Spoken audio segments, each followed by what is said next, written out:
Model ASEAN Meeting is a simulation of the ASEAN session in which students will take a role as a delegate of countries of ASEAN member states.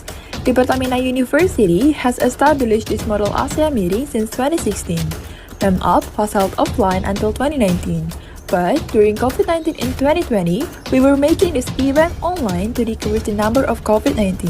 So, in 2021, Pertamina University presents another online MAM UP, which has been set more exciting than ever. Of course, it will be different from the previous year. This year, we have a special thing by presenting something unusual. We put another council called ARF, or ASEAN Regional Forum, that will talk about security. This council is set for high school students, so the younger generations will be interested to learn more about the ASEAN meeting model.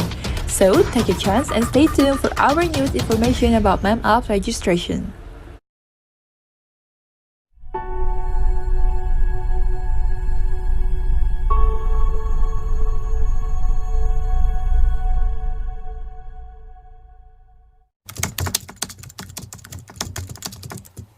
Indonesia has surpassed India's daily COVID-19 cases after reporting a record high of nearly 55,000 infections today.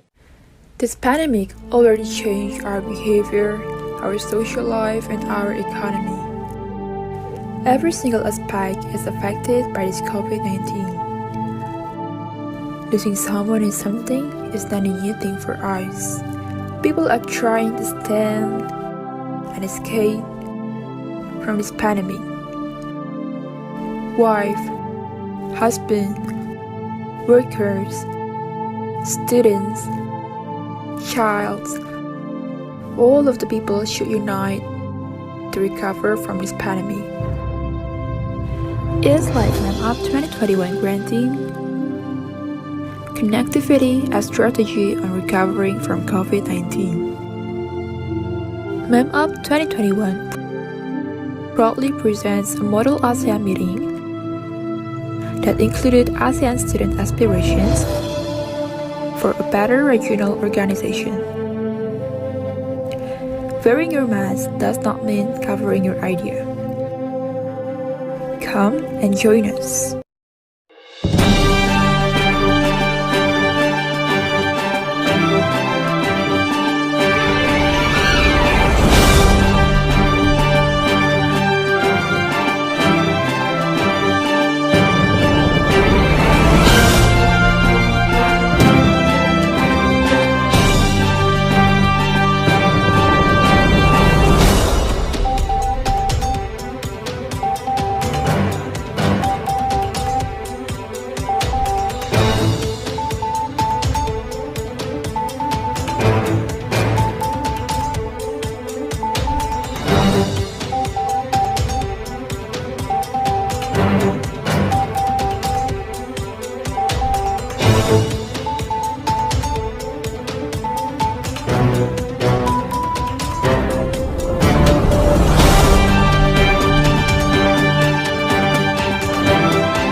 Assalamualaikum warahmatullahi wabarakatuh. Om Swastiastu, Shalom, Namo Buddhaya, Salam Kebajikan. Welcome to Model ASEAN Meeting Universitas Pertamina 2021. I am Gina from Korps Protokoler Universitas Pertamina, will using English to guide this event. To the Honorable Jerry Sambuaga as Deputy Minister of Trade from Ministry of Trade of the Republic of Indonesia. To the Honorable Dr. Jayant Menon as Visiting Senior Fellow of ASIAS Yusof Institute, Singapore. To the Honorable Dr. Haji Tuku Faiziah as Director General for Information and Public Diplomacy from Ministry of Foreign Affairs of Republik Indonesia. To the Honorable Gusti Ayu Mesia Kurnia Dewi Silakarna as Project Officer of the ASEAN Comprehensive Recovery Framework Support Unit from ASEAN Secretariat. To the Honorable Suanarat Meso Bunpunsuk, PhD, as Lecturer of Southeast Asian Studies Program Liberal Art Faculty, Thammasat University, Thailand. To the Honorable Moutia Fiat Hafid as Chairman of Commission 1 of the Representative of Republik Indonesia. To the Honorable Professor Insinyur I Gusti Nyoman Wiratmaja Puja PhD as Rector of Universitas Pertamina. To the Honorable Dr. Dewi Hanggreni SA MBA as Dean of the Faculty of Communication and Diplomacy of Universitas Pertamina. To the Honorable Dr. Indra Kusuma Wardana S.Hum M.Hupin as the Head of International Relations Study Program of Universitas Pertamina. To the Honorable Ivan Dalin Sembiring as Chairman of Universitas Pertamina International Relations Student Association 2020-2021, and all the guests who have come to the opening ceremony of Model ASEAN Meeting Universitas Pertamina. Also, let us thank God for His mercy so that we can gather in this wonderful event. Time has passed quickly since the pandemic hit us in the end of 2019. Pandemics require humans to adapt to new circumstances. But the pandemic was not an obstacle for the 6th year of Model ASEAN Meeting Universitas Pertamina. We hope that invited guests and participants can join our event. And now, I will tell you the outline for our agenda today. First is opening by me.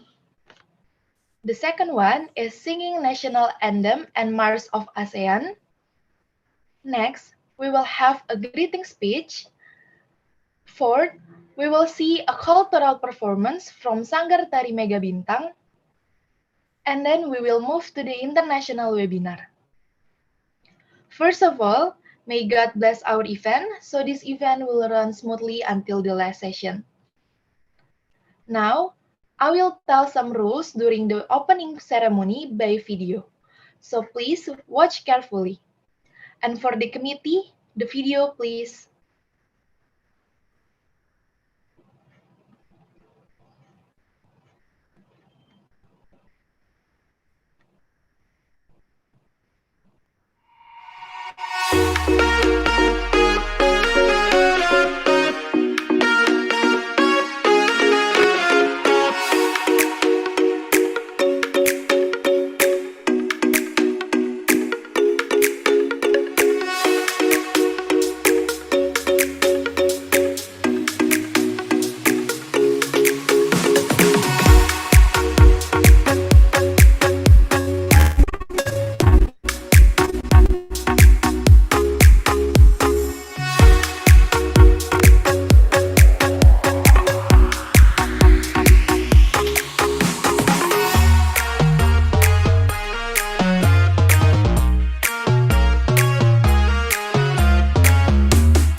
Move to the next agenda, singing National Anthem of Indonesia Raya and March of ASEAN. Please for the audience to listen carefully. For the committee, the video please.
And now, we move to the greeting speech.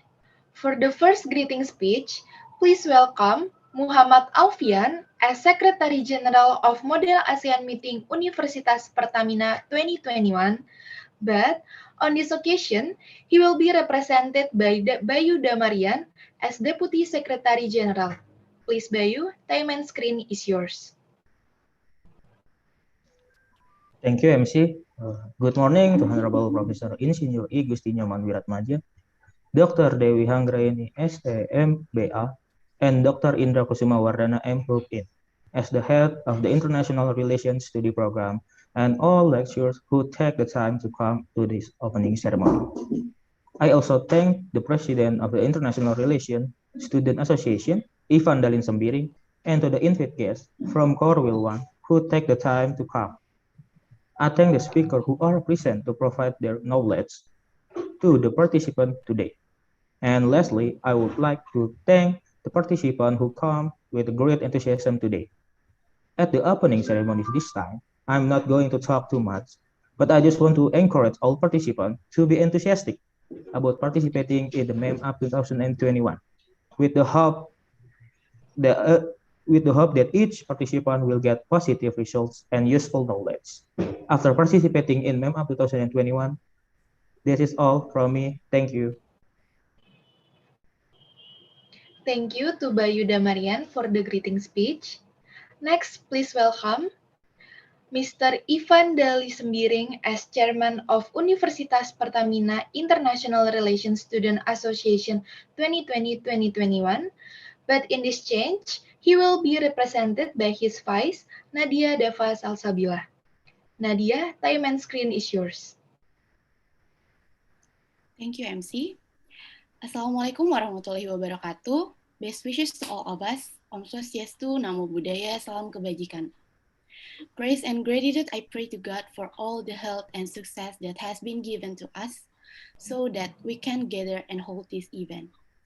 The Honorable Mr. Professor Insinyur I Gustinyo Manwiratmadja Puja PhD as Rector of Pertamina University, the Honorable Mr. Robi Hervindo as Secretary of the Pertamina University, the Honorable Mr. Suryono as Vice Chancellor of Finance and Organizational Resource of Pertamina University, Mrs. Dr. Dewi Hanggraini, SA MBA as Dean of the Faculty of Economics and Business and Faculty of Communication and Diplomacy at Pertamina University, the Honorable Dr. Indra Kusumawardana as Head of Department of the International Relations at Pertamina University, and the Honorable to all lecturers of International Relations at Pertamina University who were present, as well as all speakers, delegates, and all distinguished parties, which I can mention the names one by one. It is an honor for me to be able to be present in the midst of the entire management of Pertamina University, along with the speakers and all delegates who attend from various different countries. First of all, allow me to express my deepest appreciation and gratitude to all committee members who have tried their best to make this event a success. Of course, the success of this event cannot be separated from the support and assistance of various parties involved. Therefore, once again, allow me to give my greatest appreciation to the entire MAM UP committee and the parties who participated in making today's event a success. In the midst of a pandemic situation that continues to fluctuate, of course, this doesn't dampen our enthusiasm to continue to bring quality international event for all, especially youth throughout Southeast Asia, to have the opportunity to feel the new international experience in the hope that youth in Southeast Asia can contribute their critical, creative, and innovative ideas in developing and reviewing various policies to overcome problems and work programs that have been prepared by ASEAN. Ladies and gentlemen, and all participants who I respect, this is the second time for us to hold a MAM UP event virtually. This can be proof that the COVID-19 pandemic has become a global issue that must be resolved together. Considering that the Southeast Asia region is mostly dominated by developing countries, we agree that attention and cooperation between ASEAN member countries is needed. Therefore, at the 6th MAM UP event, we agreed to raise the theme, namely connectivity as strategy on recovering from COVID-19. Efforts that can be made to resolve these issues include establishing a forum with its dialogue partners, namely the ASEAN Regional Forum and the ASEAN +1 Forum. With the meeting of these great powers, it is hoped that they can create solutions that can help in addressing these problems. In addition to make virtual MAM UP 2021 a success, we have opened 3 councils, namely the ASEAN Political Security Community, ASEAN Economic Community, and ASEAN Socio-cultural Community. We also open up opportunities for all high school students who want to feel euphoria and a new atmosphere in the MAM UP event by providing 2 new councils, namely the ASEAN Regional Forum and International Journalists. Finally, On behalf of the board members of International Relations Student Association 2021, I wish that all of you can have good learning and discussion in the entire series of MAM UP 2021 activities. We hope that what we have provided through this event can be useful for all of us and have a positive impact on those around us. And I'm sure this experience will be a valuable experience that you will never forget in your life. That is all from me. Thank you. Wassalamualaikum warahmatullahi wabarakatuh. Thank you, Nadia, for the speech. Next, please welcome Dr. Indra Kusumawardana S.Hum M.Hupin as Head of International Relations Study Program of Universitas Pertamina. Time and screen is yours, Mr. Indra. Very much, Georgina, for the opportunity and for the introduction and opening of this event. Do my voice is clear enough for the MC and all the participants? Okay. Yes. Yep. Assalamualaikum warahmatullahi wabarakatuh. Salam Om Swastiastu, Namo Buddhaya, Salam Kebajikan for all of us. First of all, I would like to express my gratitude to God for all the health and success that have been given to us. So today we can gather in this exceptional event. And also I would like to convey my thanks, my sincere thanks to all the speakers of the international webinar for attending today. My really good friends, Dr. Jerry Sambuaga, the Vice Minister of Trade, Indonesia, the Republic of Indonesia, and also Dr. Teguh Faizasah, MSE, the spokesperson of Ministry of Foreign Affairs, and also the Directorate General of Information and Public Diplomacy, Ministry of Foreign Affairs. Also, Dr. Jayan Menon, the visiting senior fellow, Isyas Yusof Ishak Institute Singapore. And also, I would like to express my thanks to Madam Suwanarat Musumbun Punsuk, PhD, from Southeast Asian Studies Program Liberal Arts Faculty, the Thammasat University, Thailand. And also, the last but not least, Gusti Meiza Ayu Kurnia Dewi Silakarma, Project Officer of the ASEAN Comprehensive Recovery Framework, Support Unit, ASEAN Secretariat. I welcome you and also to express my thanks to all the speakers. And also I would like to express my gratitude and thanks for the endless support of our rector, Professor Insinyur Gusti Nyoman Wiramaja Puja, PhD, for attending and giving the time to opening this event.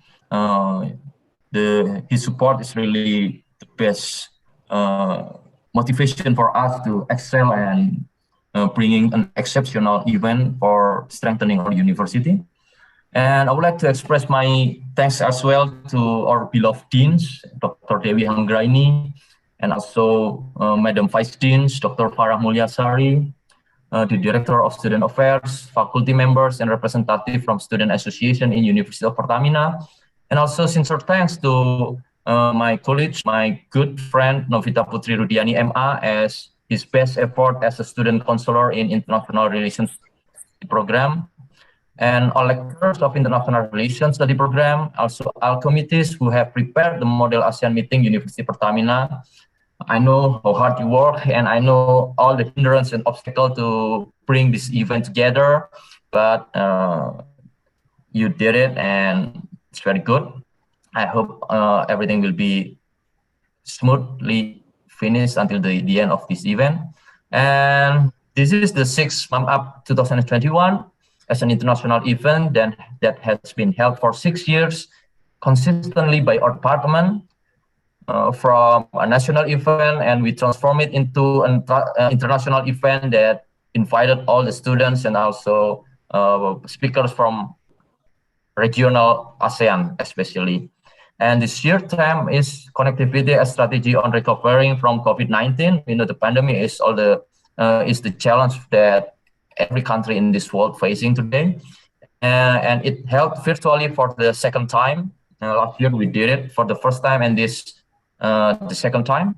And I'm hoping that this event will strengthen our university brand as a higher education institution with a global-oriented vision and excellence, quality for the better of future of Indonesian generations specifically, and all the international global generations globally. So I truly believe that this event can be an arena for our students to develop their capacity to organize the international event and exercise their network. So good luck, guys.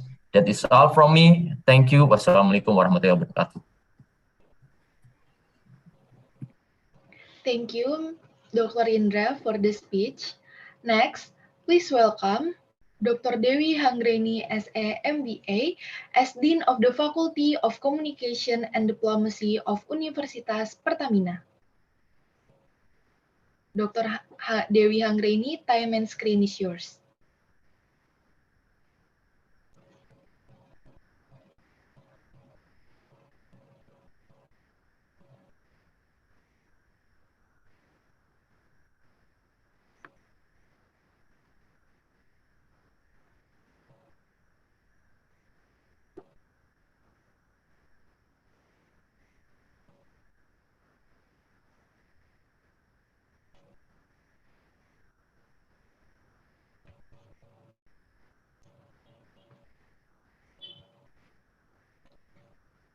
Okay, unfortunately, we have to miss the greeting speech from Dr. Dewi Hanggreni. And next, for the last greeting speech, will come from Professor Insinyur I Gusti Nyoman Wiratmadja Puja PhD as Rector of Universitas Pertamina, and also to inaugurate the opening of Model ASEAN Meeting Universitas Pertamina 2021. Time and screen is yours, sir. Well, thank you, Georgina. How are you today? I'm good, sir. How are you? Good, thank you. Well, Assalamualaikum warahmatullahi wabarakatuh. Om Swastiastu, Namo Buddhaya, Salam Kebajikan, best wishes to all of us. This is a bright day, very excellent and happy day for all of us. We pray to God Almighty for His blessing and grace. We are still given strength, health, and success in carrying out all our activities. Although our movement activities during this pandemic very limited, this event is still conducted very well. I am very happy with all of the committee. Let me, as a rector of Pertamina University, to welcome keynote speakers, Mrs. Mutia Tiada Hafid, Chairman of Commission 1, House of Representatives of Republic of Indonesia, Dr. Jerry Sambuaga, Vice Minister, Ministry of Trade, Republic of Indonesia, Dr. Tuku Feisha, Directorate General of Information, Ministry of Foreign and Affairs, Republic of Indonesia,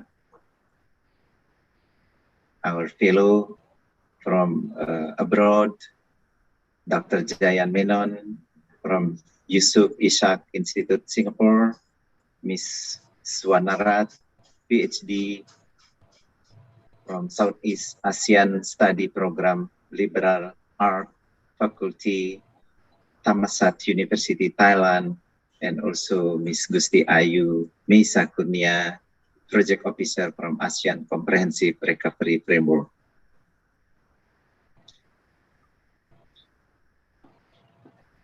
And of course, all of delegates, all of lecturers, all of beloved students who participate in this event. We care, we prepare, we are prosperous is one of the messages that ASEAN Chair has announced in his period in Brunei Darussalam. When initiating this, preparatory activities are needed in terms of very early education through the decision-based problem-solving activities by focusing to the resolution of political socio-cultural, economic, and other issues being discussed in ASEAN Forum. One example of its implementation is conducting the initiating model ASEAN meeting for the students from the high levels, from the high school level, and also from the graduate level, undergraduate and graduate level. This model ASEAN meeting is a form of simulation on how ASEAN minister and officials actualize targeted meeting by following mechanism, rule, procedure, and other stuff in the ASEAN strategic meeting to discuss and find solution of many strategic issues in the ASEAN area. Well, thank you very much for the all keynote speakers. Thank you, appreciation for the all committee. By the grace of God Almighty, I am Rector of University of Pertamina. Today, officially open the Model ASEAN Meeting, Pertamina University 2021. Have a happy discussion and success for all of us. Thank you. Wassalamualaikum warahmatullahi wabarakatuh. Thank you, sir, for the speech. But my apologies to everyone.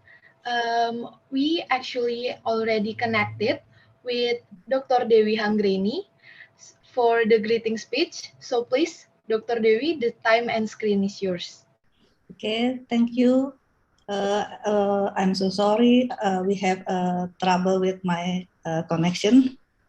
So please, I apologize. Okay.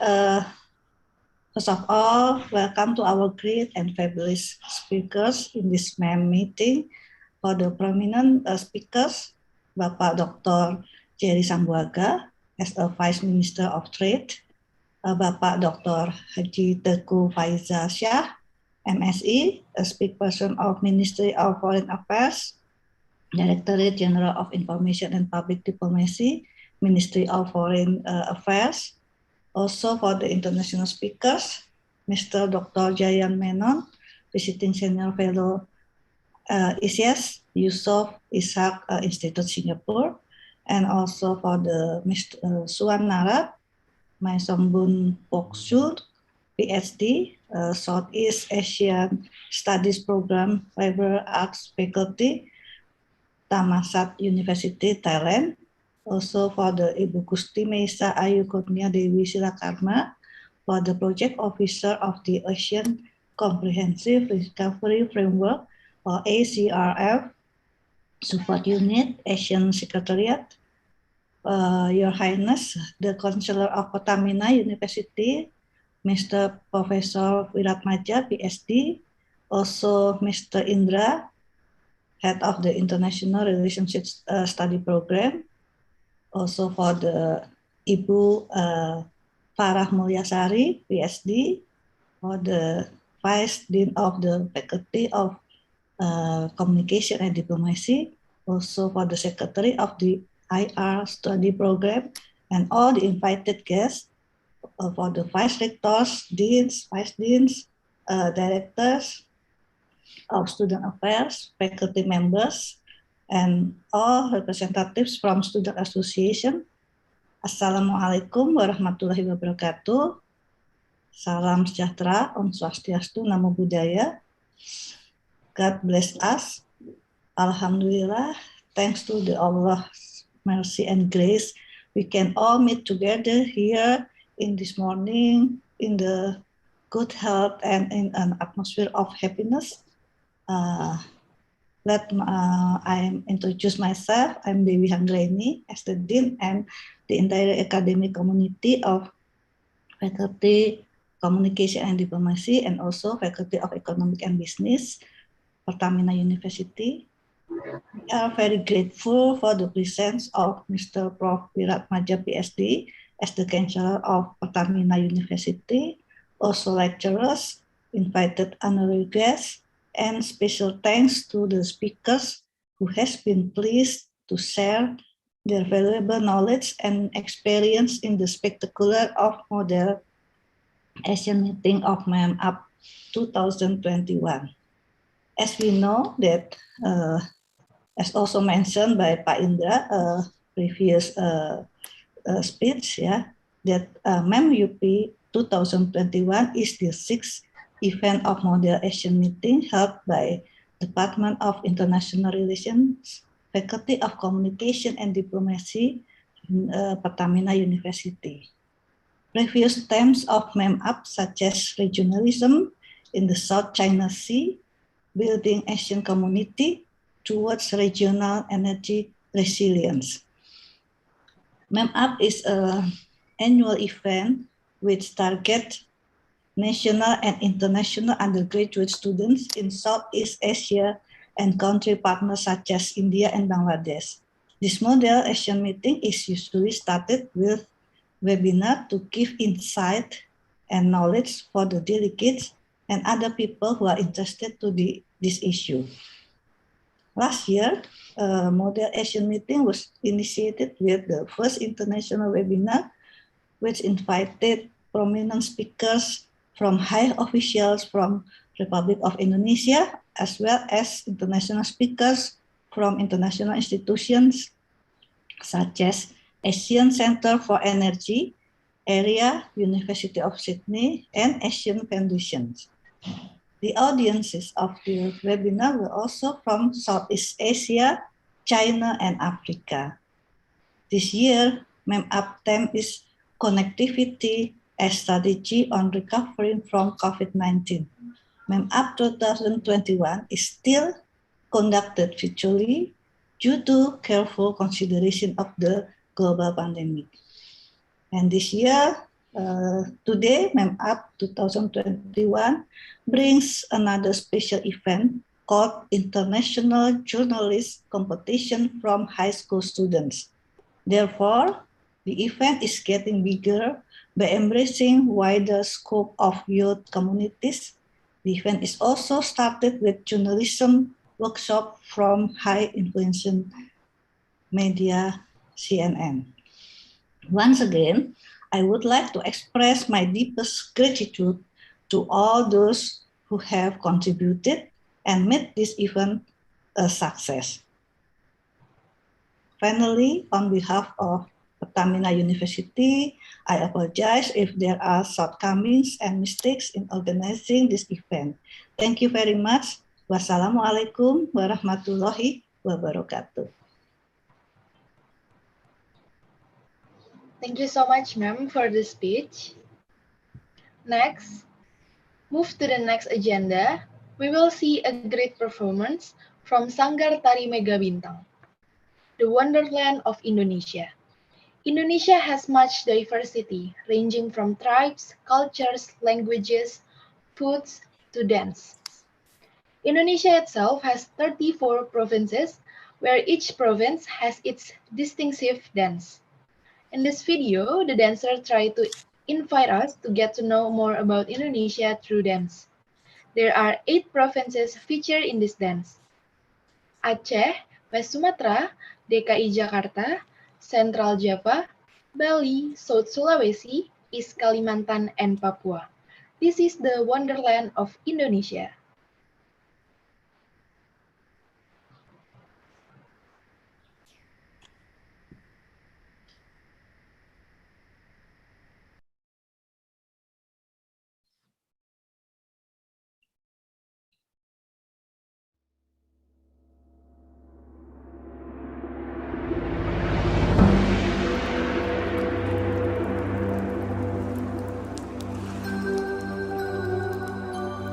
The 6th Annual Model ASEAN Meeting Virtual Pertamina University. 2021 is simulation of ASEAN Meeting model involving colleagues, students, and high school students from all Asian countries: Brunei, Cambodia, Indonesia, Laos, Malaysia, Philippines, Singapore, Thailand, and Vietnam. The 2021 ASEAN Meeting Model MAM UP activity will create an atmosphere where participants can discuss with each other to discuss current issues, monitor to improve their diplomatic and negotiating skill related to the theme of the event. Virtual MAM UP 2021 Connectivity as a strategy on recovering from COVID-19. We hope the world can be better in the hands of the youth.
That was a great show from Sanggar Tari Mega Bintang.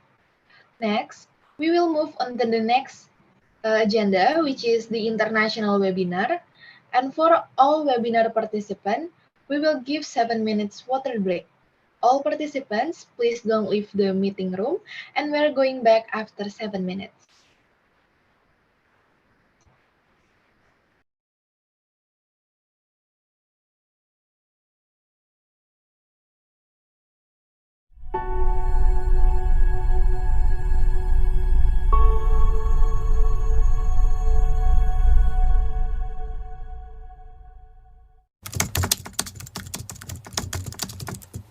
Indonesia has surpassed India's daily COVID-19 cases after reporting a record high of nearly 55,000 infections today.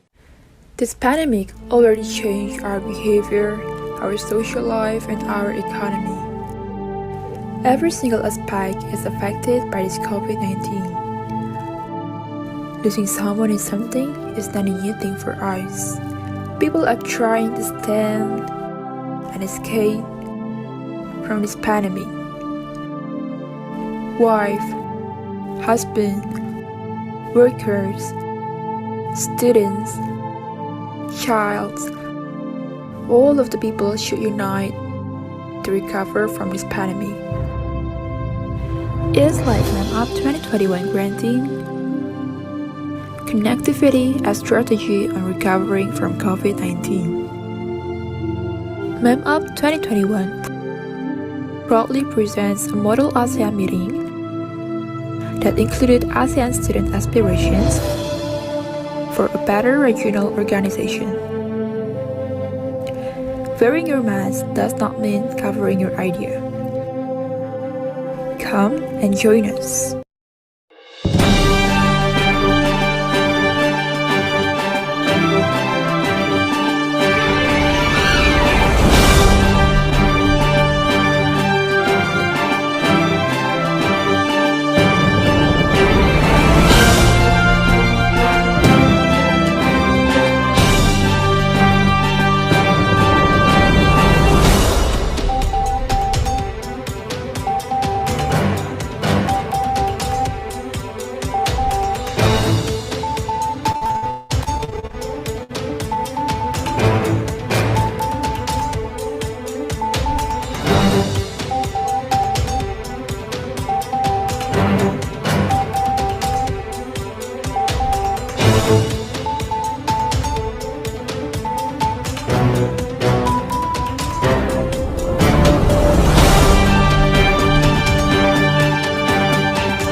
Indonesia has surpassed India's daily COVID-19 cases after reporting a record high of nearly 55,000 infections today.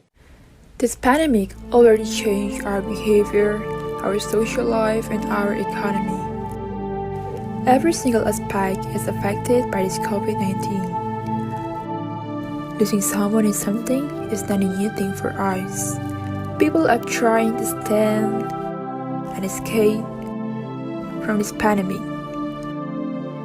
Wife, husband, workers, students, child, all of the people should unite to recover from this pandemic.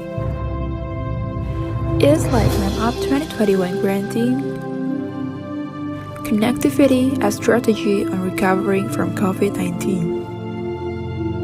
MAM UP 2021 proudly presents a model ASEAN meeting that included ASEAN student aspirations for a better regional organization.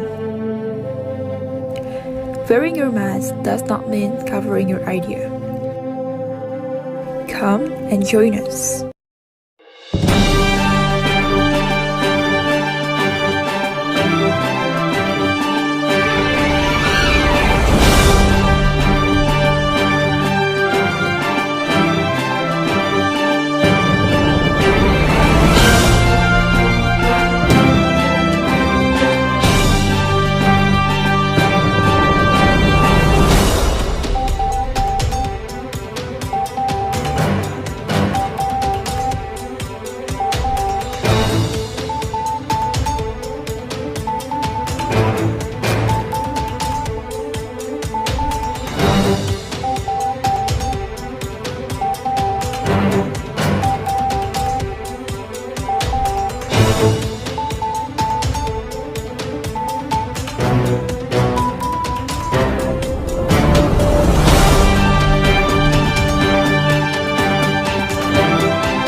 Good morning and welcome back, everybody. Special thanks to all participants who are staying here at our events. Now we are at the International Webinar Model ASEAN Meeting Universitas Pertamina 2021. So for that, let us thank God for His mercy. And also for that, without wasting any time, please let me go to the keynote speech session. As our first agenda in the international webinar, we will listen a greeting speech from Mrs. Mutia Fiada Hafid as Chairman of Commission 1 of the House of Representatives of Republik Indonesia. But unfortunately, she couldn't be here together with us, giving a speech as a keynote speaker, because one of the other things she had to deal with. So please apologize us. Also, we hope that in the other hour event, we can connect with Ms. Mutia Fiada Hafid as Chairman of Commission 1 of the House of Representatives of Republik Indonesia to discuss with us about a lot of issues, like issues related to the recovery of COVID-19. Next, please welcome a greeting speech from Dr. Haji Tuku Faizayah, MSE, as Director General of Information and Public Diplomacy from Ministry of Foreign Affairs of Republik Indonesia. Please, sir, time and screen is yours. Thank you, MC. Can you hear me quite clearly? Yes, you are clear, sir. Thanks so much. Professor Dr. Igusti Nyoman Wiraatmaja, Puja Rector of Pertamina University, Dr. Dewi Hanggraini, Dean of Faculty of Communication and Diplomacy, Pertamina University, Dr. Indra Kusuma Wardana, the head of the International Relations Study Program of Pertamina University, Dr. Jayan Menon from Yusof Ishak Institute, Singapore. All distinguished speakers and resource persons, participants, students from universities and schools in Indonesia and ASEAN countries. Assalamualaikum warahmatullahi wabarakatuh. Om Swastiastu, Namo Buddhaya, Salam Kebajikan. Peace be upon us all. A very good morning to all of you. First of all, I would like to extend my sincere appreciation to the Pertamina University for inviting me in these auspicious occasions, a model of ASEAN meeting for college and school students of ASEAN. I feel privileged to be part of this event and to speak before the ASEAN youth. I can feel your excitement and high spirit to participate in the workshop, and on my part, I feel reinvigorated. Therefore, congratulations to each and every one of you who represent your country or your school. I certainly hope By participating in this model ASEAN meeting, you will familiarize yourself with multilateral negotiations as you represent your country as a member of ASEAN.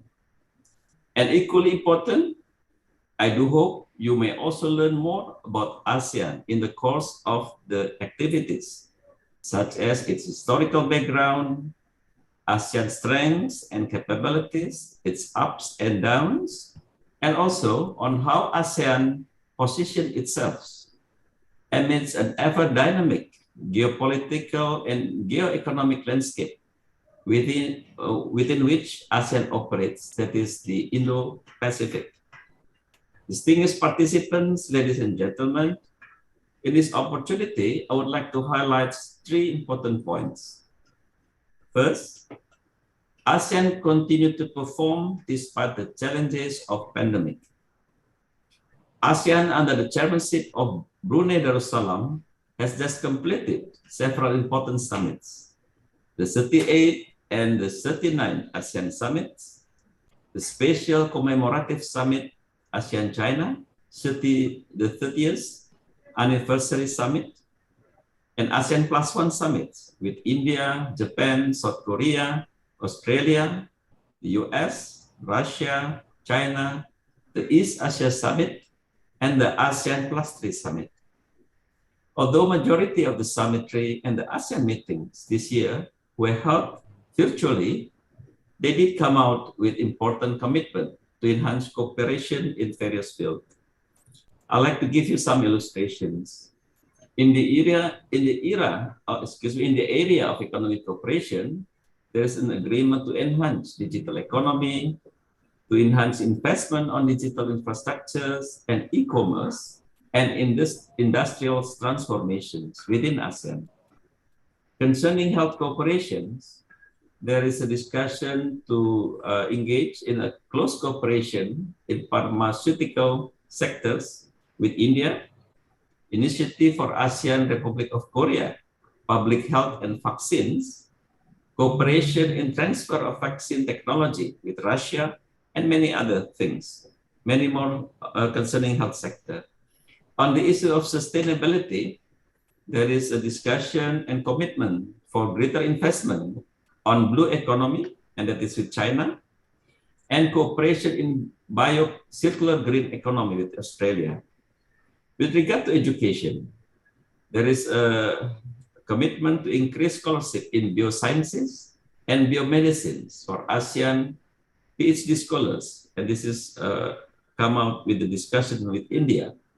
Scholarship in epidemiology for ASEAN scholars, this is from the discussion with Australia. And equally important on the issue of regional stability, there is an official recognition and support for the ASEAN outlook on Indo-Pacific. This is a commitment shown by our strategic partners among the strategic partners of ASEAN. This commitment shows that ASEAN and their partners were able to redefine the priorities in the era of uncertainties due to the pandemic. And they also discuss ways and means to achieve those priorities.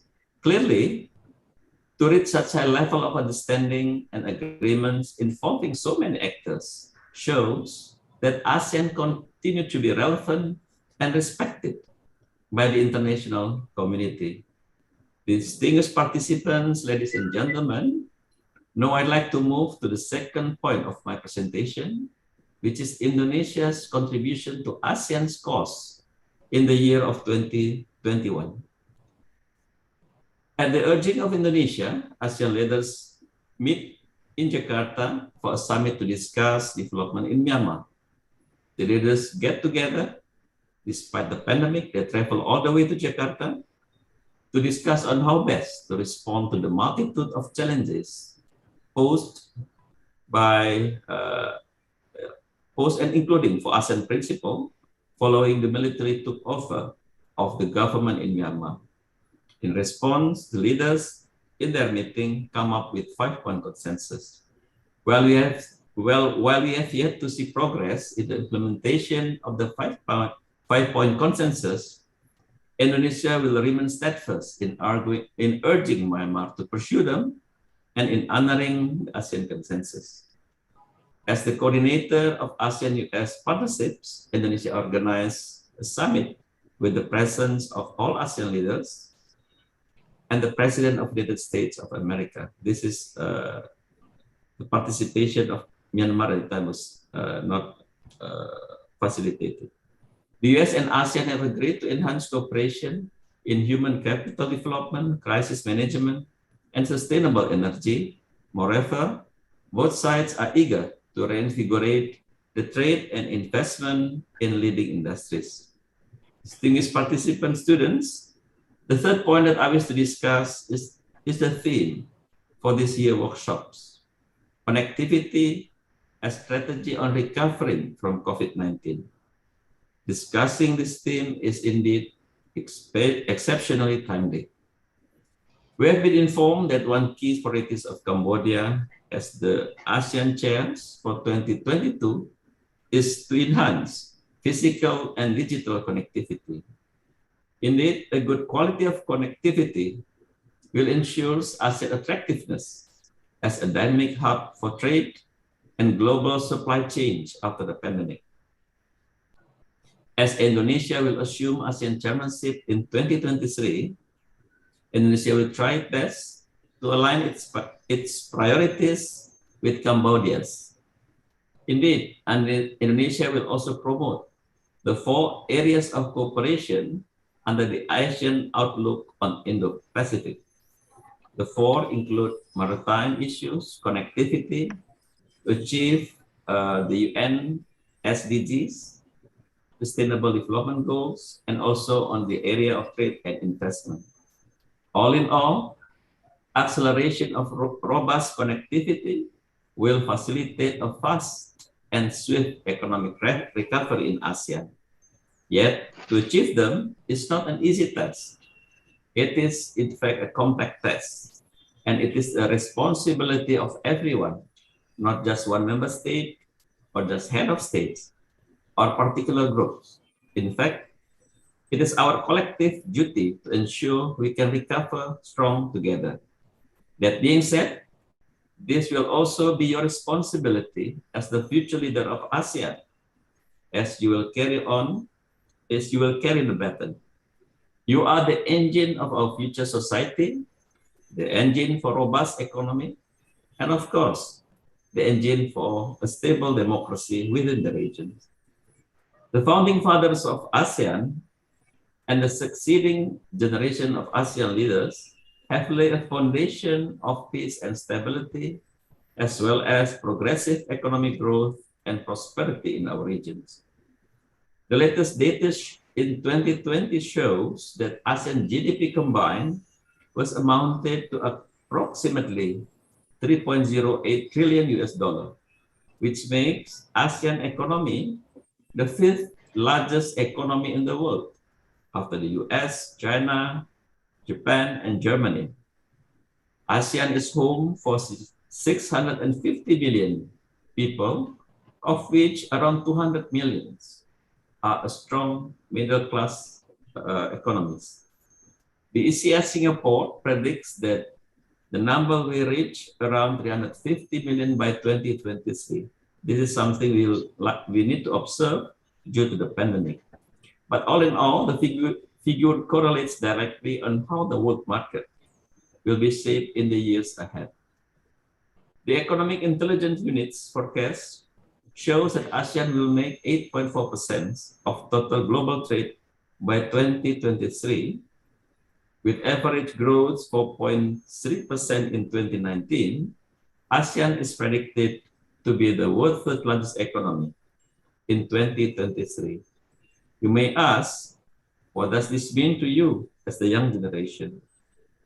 In the ASEAN poll awareness taken in 2018 by ASEAN Secretariat, the majority of respondents in the age group of 18 to 35 agreed that enhanced economy is the biggest factor that contribute to their sense of ASEAN identity, and this overriding other variables such as values, common visions, politics, or even geography.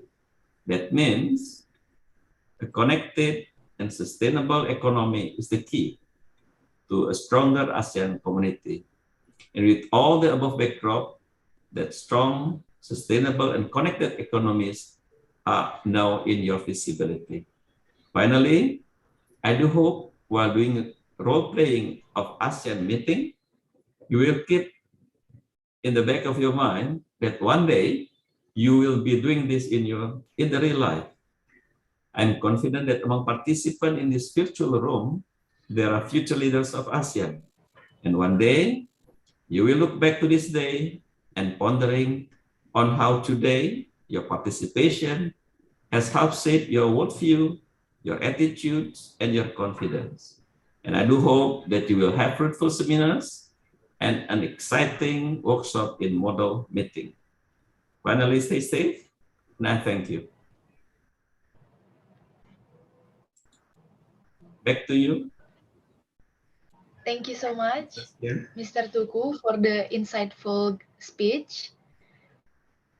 Now, we will listen to the third greeting speech that comes from Dr. Jayan Menon as Visiting Senior Fellow of ICS Yusof Ishak Institute, Singapore. So please, sir. Thank you. Time and screen. Thank you so much. Sorry to interrupt you. Thank you so much, distinguished speakers and participants, ladies and gentlemen. Selamat pagi dan terima kasih. I'm delighted to be here with you today. And I'd like to thank the organizers, University Pertamina, for having me here today. I only have 10 minutes to make a keynote address on the topic of the role of connectivity in promoting ASEAN's recovery. So forgive me if I skip the formalities and dive straight into it now. In fact, let me give you the bottom line of my speech in case I run out of time, so that you can have that as a takeaway immediately. And the bottom line is border closures do not work, but domestic mobility restrictions do work in managing the pandemic. So that's the key message that I want to leave you with today. But let me say a bit more about what I mean. Now, what border closures can do is weaken economic recovery by cutting off connectivity. But it can provide a false sense of security without any real protection against new variants. So border closures can derail fragile economic recoveries and could end up being more harmful to health than the virus itself, especially in poor or developing countries. Right. So let me start by asking you to cast your mind back to the very start, almost 2 years ago now, when the pandemic first started. The first response, if you remember, was to close borders. Even before we brought in the domestic lockdowns, we started with border closures. And in fact, border closures are still with us in most parts, and in fact, in most parts of Asia. Now, if border closures worked, we would not have had a global pandemic. They have been tightened with every new variant, and they have failed with every new variant. The same is also true now with Omicron. Each day brings news of Omicron being discovered in more and more countries. This morning on BBC, we are told that it's 75 countries. Tomorrow, that number will be greater. Border measures carry a premium only while they keep the new variant out. But can they do that? Unfortunately, the answer is no. So why do border measures fail? There are two reasons. First, borders are never completely closed by design because it is both impractical and unsustainable to do so. Second, because borders are not completely shut, domestic safeguards need to be perfect, but they are not. We live in an imperfect world. Selective travel bans are an attempt to completely close the border with a particular country or group of countries, but they also fail, but for a different reason. They always come too late. They could work if only we could reduce the time taken to determine the risks carried by new variants. But we cannot do this so far, at least. Let me explain. For instance, with Omicron, it took about 2 weeks to genetically profile and declare it a variant of concern by the WHO. And it had been spreading even before that, perhaps for weeks, maybe even months. In other words, by the time it was declared a variant of concern, the horse had already bolted. Even 2 days is too long. 2 weeks can be disastrous, as we are finding out right now and once again. Border measures cannot protect against this or future variants, but improved domestic protocols and surveillance, including testing, can.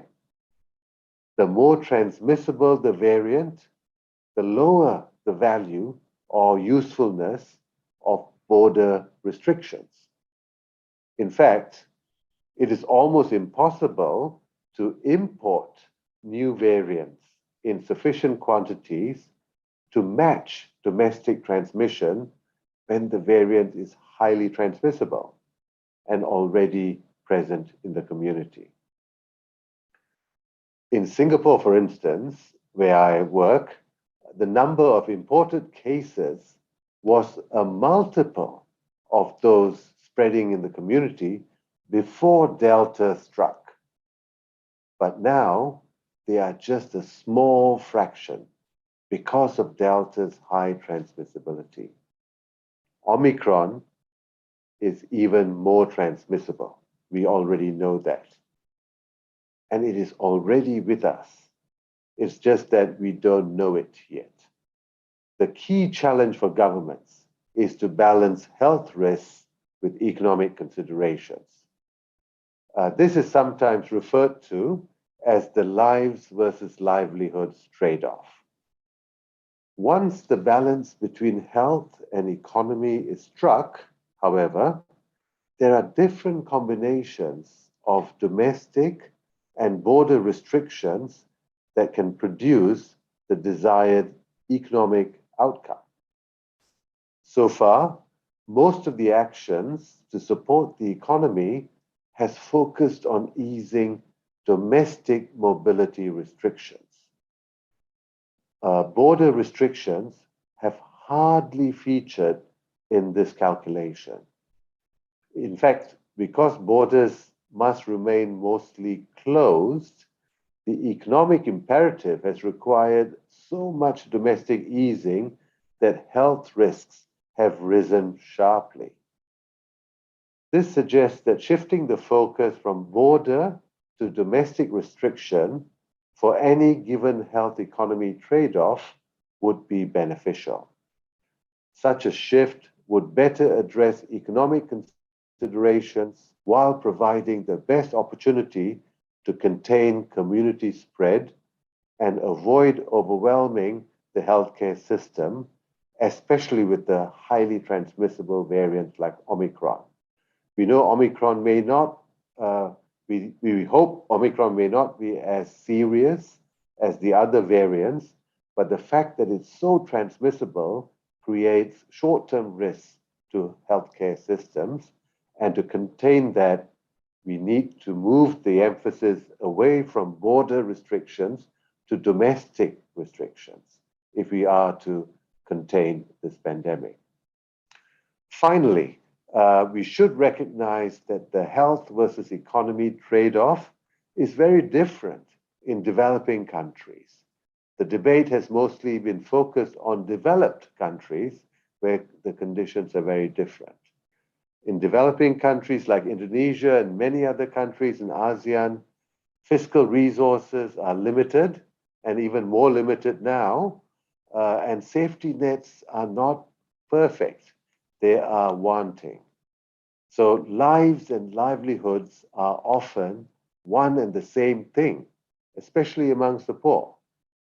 Poor countries must consider the lives lost or shortened by lockdowns against lives lost directly to the virus itself. In short, and let me conclude with this statement, reducing economic growth and hampering economic recovery through restrictions on connectivity can be more harmful to health than the virus itself, especially in poor countries. It is time to reconsider the role of border measures versus domestic measures to improve economy and health, not one or the other. ASEAN has an important role to play in doing this, and I hope that in this event today, we can consider some of the cooperation roles that they can do in opening up ASEAN to greater connectivity and improved economic prospects to sustain recovery. So with that, let me thank you for your attention. And once again, thank you for having me today with you. And I wish you a very successful event. And back to you, Madam Organizer, Madam Chair. Thank you. Thank you so much, Dr. Jayan Menon. What you just said is very true, and I hope a lot of participants in here taking it seriously, and it's very insightful. Thank you, sir, once again. And now let's go to the main event. But this webinar will be moderated by Mrs. Rika Isnarti, MA. So please, let me introduce to you our moderator today.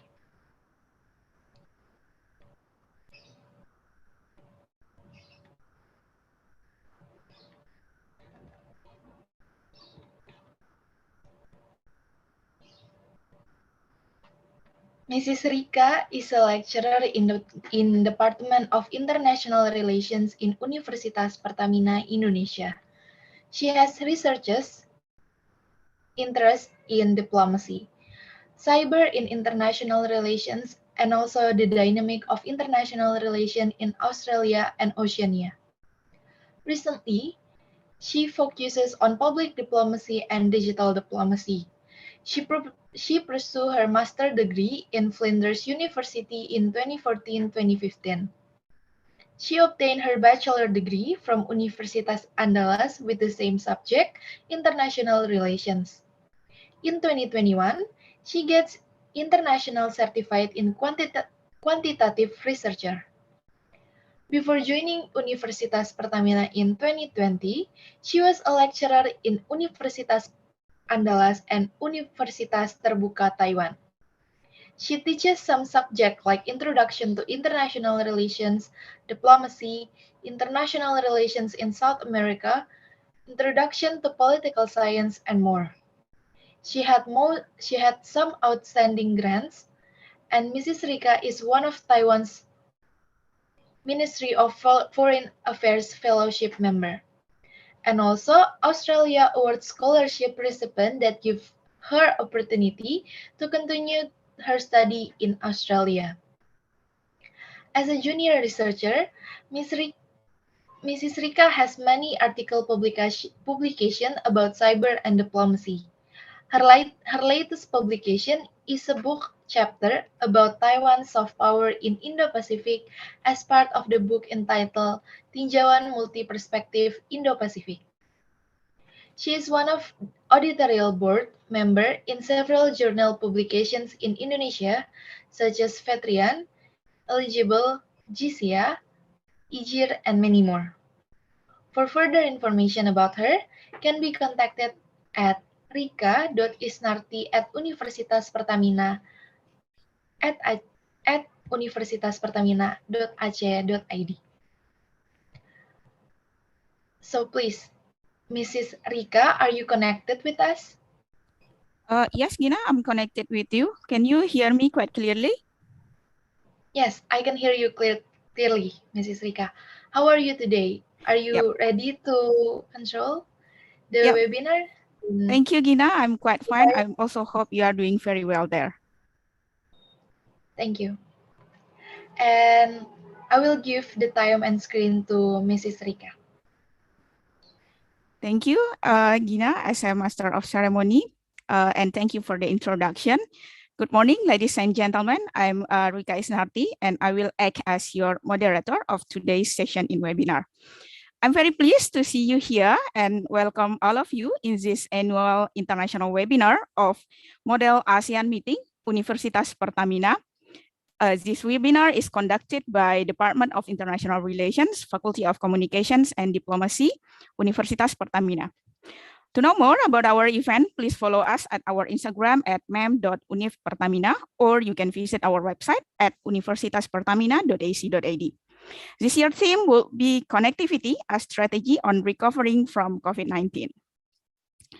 Honorable to Professor Igusti Nyoman Wiratmadja Puja, PhD, as a Rector of Universitas Pertamina. Honorable to Mr. U. Suryono, as a Vice Rector of Universitas Pertamina. Honorable to Dr. Dewi Hanggraini, MBA, as a Dean of the Faculty of Communications and Diplomacy. Honorable to Dr. Faryah Mulyasari, as Vice Dean of the Faculty of Communications and Diplomacy. And also honorable to Dr. Indra Kusumawardana, as Head of the International Relations Department of Universitas Pertamina. And our prominent speaker, Dr. Tengku Faizansyah, Dr. Jayan Menon, and of course, all of our audiences in today's session. Well, before, I would like to greet all of our speakers for this today webinar, and special good morning to Ms. Gusti Ayu Meisha Kurnia Dewi Silakarma from ASEAN Secretariat, and also good morning to Dr. Suwana Ratmi Sompon Bonsuk from the Thammasat University in Thailand. Thank you very much for spending your valuable time to meet us here. I'm hoping that all of you are in good condition and also in a good health. So we have our expert here to share an insightful knowledge on this beautiful day. Our seminar will be divided into the 3 sessions. Each session will be question and answer session. And to make the webinar more interactive, I invite all of our audiences to give any questions related to our webinar topics. You can put your questions in the chat box that you can find on the Zoom navigation panel. And also please write your name, your institutions, and to whom your question would like to address. I will pick at least 3 interesting questions for each speaker to be answered at the end of each of their presentation from our speaker. I also would like to inform you that at the end of this webinar, there will be a little prize for the 6 best questions from the participants. So please stay connected with us. Okay, now we can start our first session. Before the presentation from our first speaker, I would like to introduce Ms. Gusti Ayu Meisha Kurnia Dewi Silakarma. Good morning again, Ms. Gusti Ayu. Are you connected with us? Good morning. Can you hear me well? How are you today? I'm good. I'm fine. How are you? I hope you're well. Yep. Thank you, Ms. Gusti Ayu. And I would like to introduce her first. Ms. Gusti Ayu is a project officer of the ASEAN Comprehensive Recovery Framework Super Unit, or ACRF, from the ASEAN Secretariat. He has a strong background as political analyst and also economic researchers. And before, she worked in some of the foreign embassies in Indonesia. She has many awards record. She has been awarded as the Distinguished for impact evaluation project when she pursued her master degree and obtained grant from the Indonesian Finance Ministry Endowment Fund for Education in 2017. She was outstanding undergraduate thesis in international relations, and she has many another awards as can be seen on the display on the screen. In this session, Ms. Gusti Ayu will talk about understanding the ASEAN in the contemporary situation of the COVID-19 pandemic.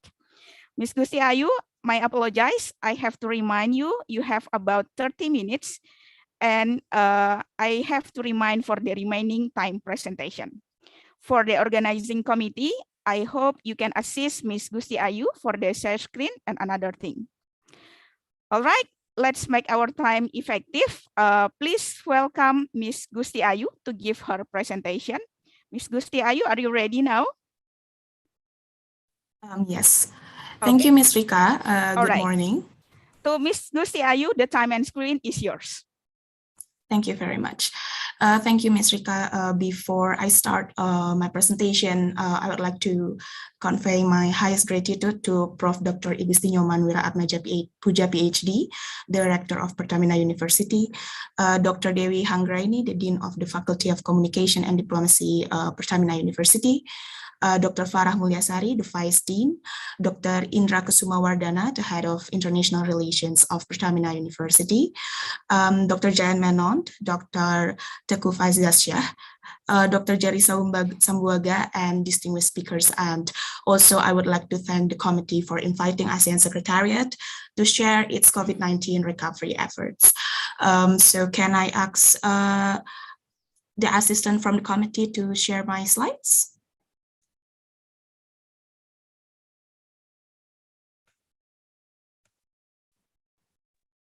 Sure, yes. Okay. Thank you very much.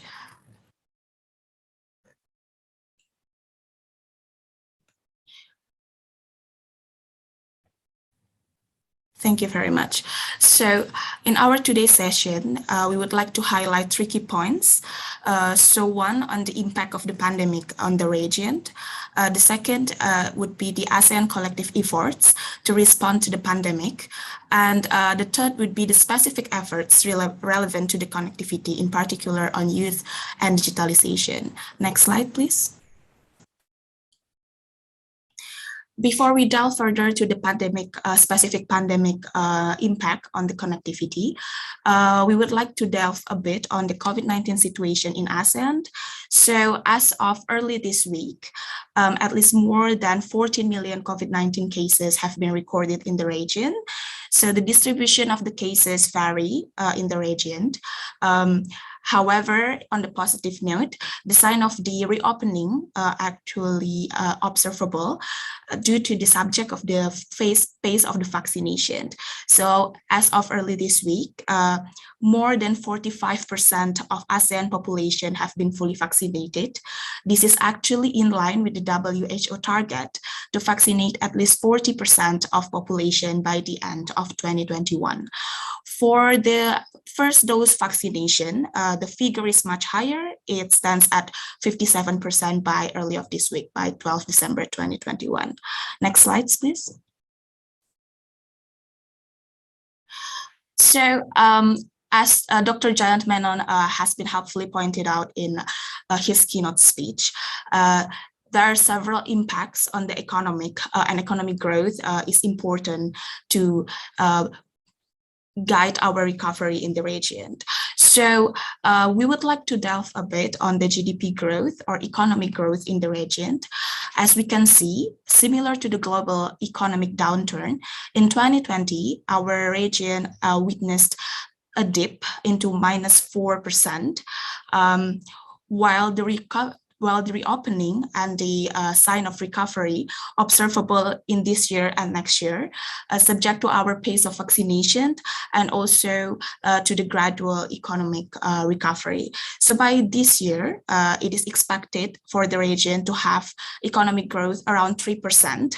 And by next year, it is expected for the region to have economic growth around 5.1%. This year is considerably lower compared to the next year because we saw the Delta variant outbreak in this mid-year. So some of the border closures actually impact the adjustment in terms of economic growth for this year. So the sign of recovery also observable in two trends, trade and investment. In trade, during this year, in 2021, we could see actually the share of the intra-ASEAN trade compared to the total trade for ASEAN increased by 24.7%.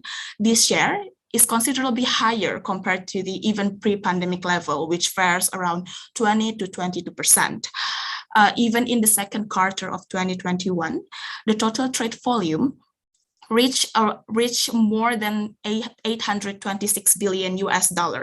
This is also higher compared to the total trade value for ASEAN in the last 2 years. This indicated 20.6% year-on-year recovery in the first half of 2021. The expansion of trade itself actually contributed by a wide range of commodities from nickel, tin, steels, vegetable oil, mineral fuels, and pharmaceutical products. All of these commodities contributed by increased attention or increased interest in sectors such as the digitalization, sustainability, as well as the procurement of medical products to respond to the pandemic. The recovery is also observable in investment. So ASEAN remains as an attractive investment destination. The share of ASEAN investment compared to the global FDI continued to rise. So as you can see in the chart in the right-hand side, by 2020, the share of ASEAN FDI out of the global FDI fare around 13.7%. Across half of 2021, the FDI coming into ASEAN equally increased by 16.4%. The investment trend itself actually mimics the trade trend. So the investment come to the services and also tech industries, while also seeing the fastest growing global data hub in the region. Next slide, please. So on the pandemic impact, apart from the macroeconomic side, there's also an impact to the sectoral, particularly relevant to the connectivity theme that today's session focusing on. So I would like to delve on two main points. The first one on employment and the second one on tourism arrival. So as you can see in the left-hand side, the unemployment rate in ASEAN has rose in 2020 from 3.7% to 5.4%. So, but the impact actually has disproportionately affected women and youth. So women and youth tend to be unemployed more compared to men and the total population. In 2021, by this year, as the sign of reopening and recovery observable, around 1.3 million decline in unemployment expected. However, this is subject to the pace of vaccination. On the tourism arrival, as we can see on the chart on the right-hand side, the intra-ASEAN tourist arrivals have dipped down by -82% in 2020. This actually impacts on the number of the tourist arrivals coming to the region. So before pandemic, ASEAN witnessed around more than 100 million visitors to the region, while after pandemic, only 30 million visitors coming to the region. And next slide, please.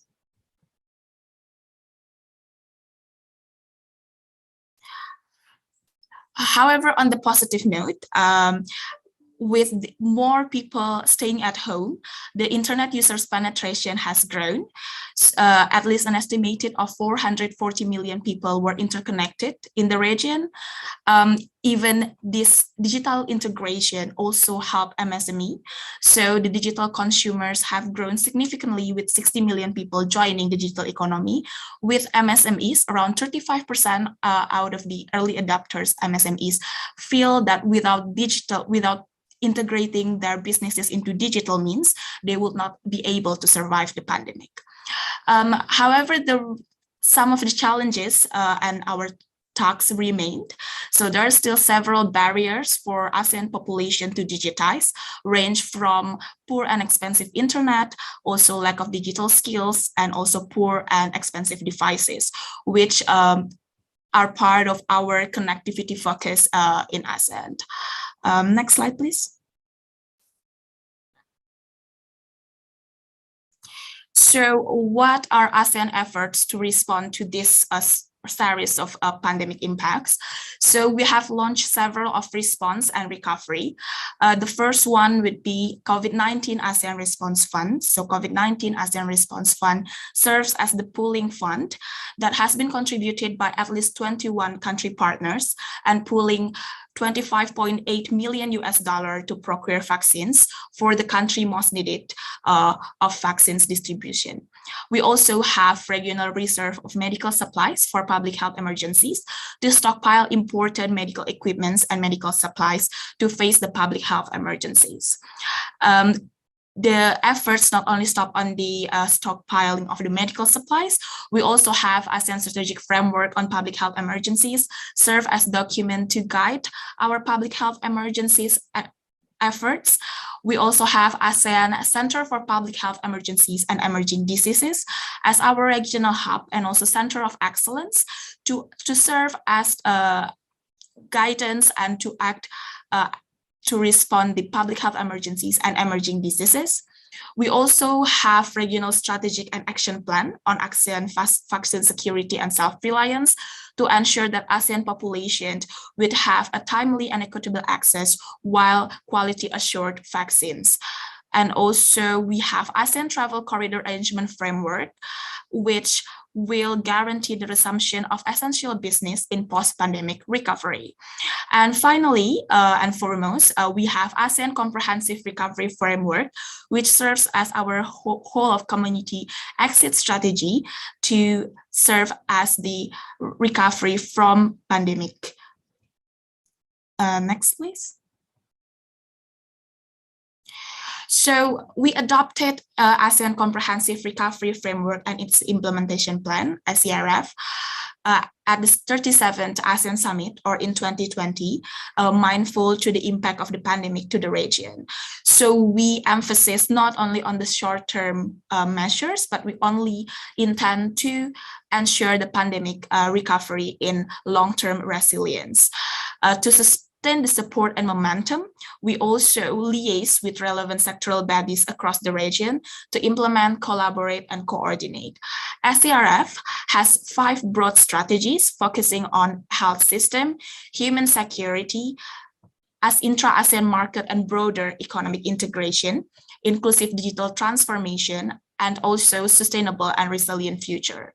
This can only be implemented successfully due to the enabling factors such as policy measures, financing, institutions and governance mechanisms, stakeholder engagement and partnership, as well as effective monitoring of the ACRF implementation.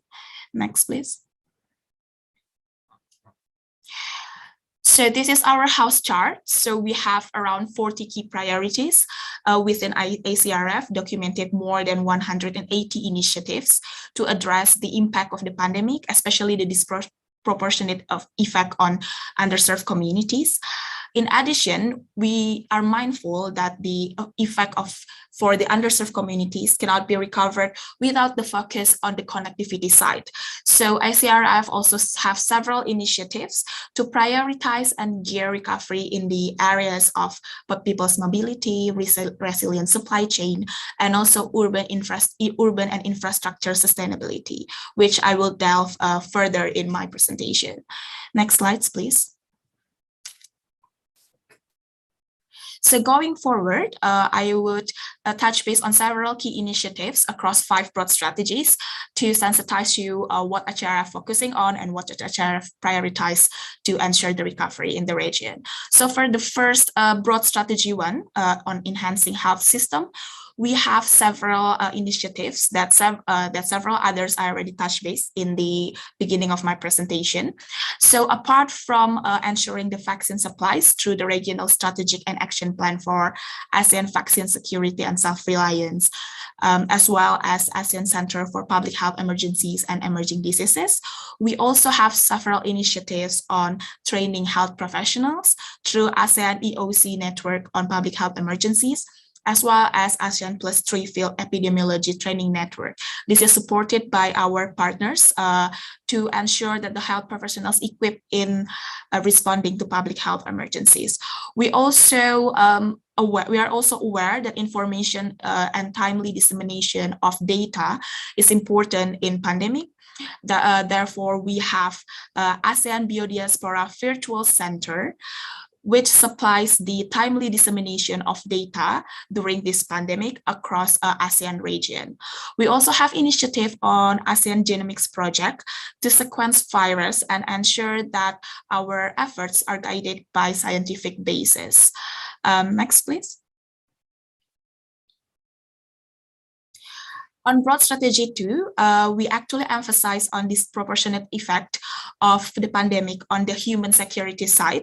So we focus on the underserved communities, we focus on women, and we focus also on the learning gaps because of the digital learning that has been conducted in the past 2 years. For example, we have the APTER or ASEAN +3 Emergency Rice Reserve to ensure the food security. We have distributed more than 5,000 metric tons of rice to most needed countries in the region. We also launched several research around gender on SDGs and women, peace and security. We also have ASEAN Forum on Migrant Labor that serves as multi-stakeholder forum to discuss the migrant labor issues during the pandemic and beyond the pandemic. We also have a consultation on human rights in the area of prevention and countering extreme violence in ASEAN, which also focusing on equal rights to universal health coverage access. We also focus our work, obviously, for the disproportionate impact on the underserved communities on the social protection responses and on safety net measures to support the MSMEs as one of the most affected business in the pandemic. As we all may know that 99% of businesses in ASEAN are driven by the MSMEs, so the social protection responses are imperative to guide our recovery.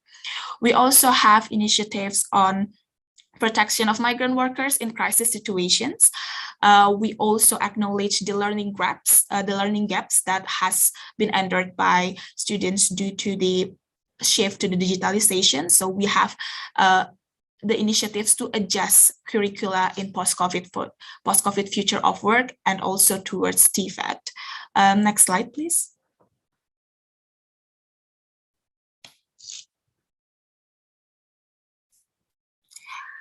On the side of economic integration, we are aware that guaranteeing open trade and investment is imperative. Therefore, we have several initiatives on MOU on the implementation of non-tariff measures on essential goods and non-tariff measures toolkit.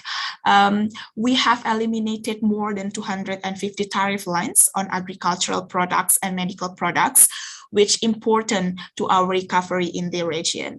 We also have the enhancement of ASEAN single window, which guides the interconnection between countries in their trade relations. So more than 99% of international port entries across the ASEAN can utilize documentation from ASEAN single window. We also support the ASEAN single window by gearing digitalization of trade documents supported by several of our country partners. On the transport side, as we all may know, that trade and connectivity is geared by seamless logistics. Therefore, one of our initiatives in our recovery also focusing on recovery guidelines for resilient and sustainable international road freight transport connectivity as one of elements in our logistics. In addition to that, we also have we also have adopted the ASEAN Declaration on Digital Tourism and also have endorsed the post-COVID-19 recovery plan for ASEAN tourism to guarantee the resumption of tourism sector as one of the largest contributors to the economic in the region in post-pandemic. We also, as we all may know, already signed the RCEP agreement, and recently with the submission of IOR from 6 ASEAN member states, as well as more than 3 country partners beyond ASEAN member states, we will enter into force for RCEP by 1 January 2022. This will account for more than 30% of GDP of the world and one of the largest trade bloc in the region. So this will guide our recovery moving forward. We also have the ASEAN Travel Corridor Arrangement Framework that I have touched base in the beginning of my presentation. So this will guarantee our resumption of essential business travel. We also adopted the ASEAN Investment Facilitation Framework that will ensure that our investment flow can be recovered after the pandemic. Next slide, please.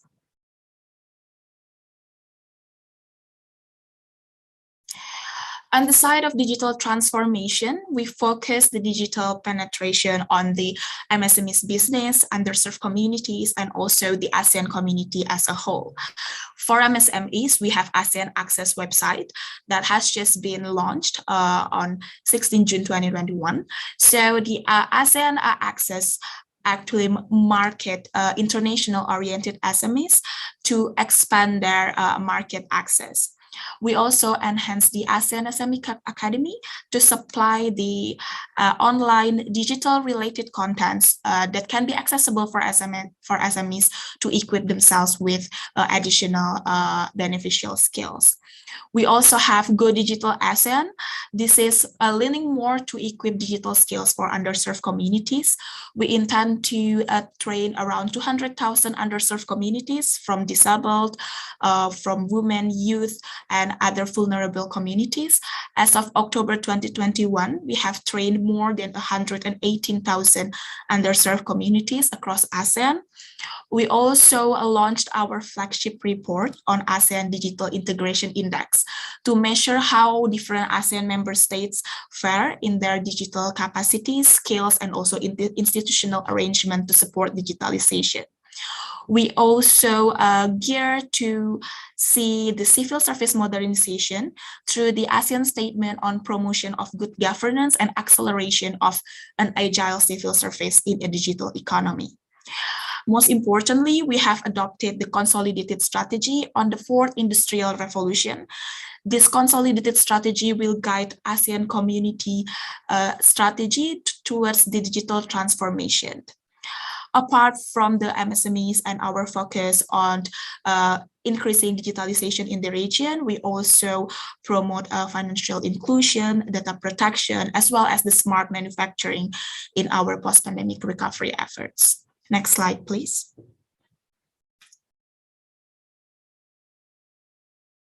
In our last broad strategy, we are mindful that all of our recovery efforts should be sustainable, should be long-term and resilient.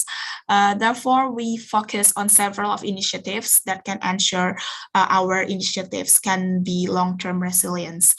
The first one would be on ASEAN Plan of Action on Energy Cooperation, or APAC phase.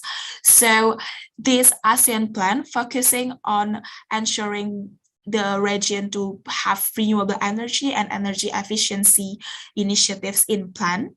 We also have ongoing work around sustainable consumption and also has completed the circular economy stakeholder platform. We also focus on initiatives around marine debris and also sustainable natural capital, as well as the sustainable agriculture. Recently, in conjunction with the COP26, we have launched the ASEAN Sustainable Finance Taxonomy to gear sustainable investment and sustainable financing towards the region in post-pandemic recovery efforts. Next slide, please.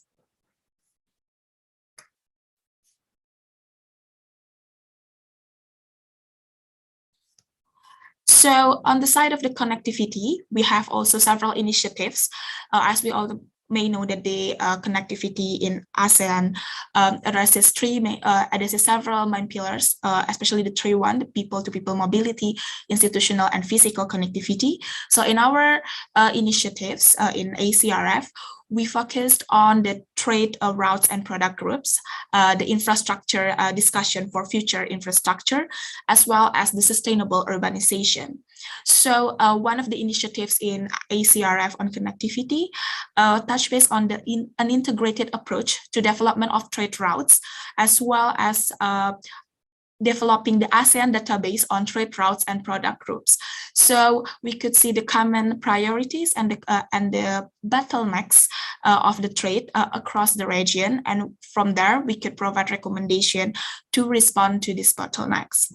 On the infrastructure discussion, we also have ASEAN infrastructure discussion on future of infrastructure, which serves as the multi-stakeholder forum to gather insight from dialogue partners, ASEAN member states, and also other external partners to ensure that the infrastructure in the future would be sustainable and also relevant to the need of more than 90 million people coming to the city areas.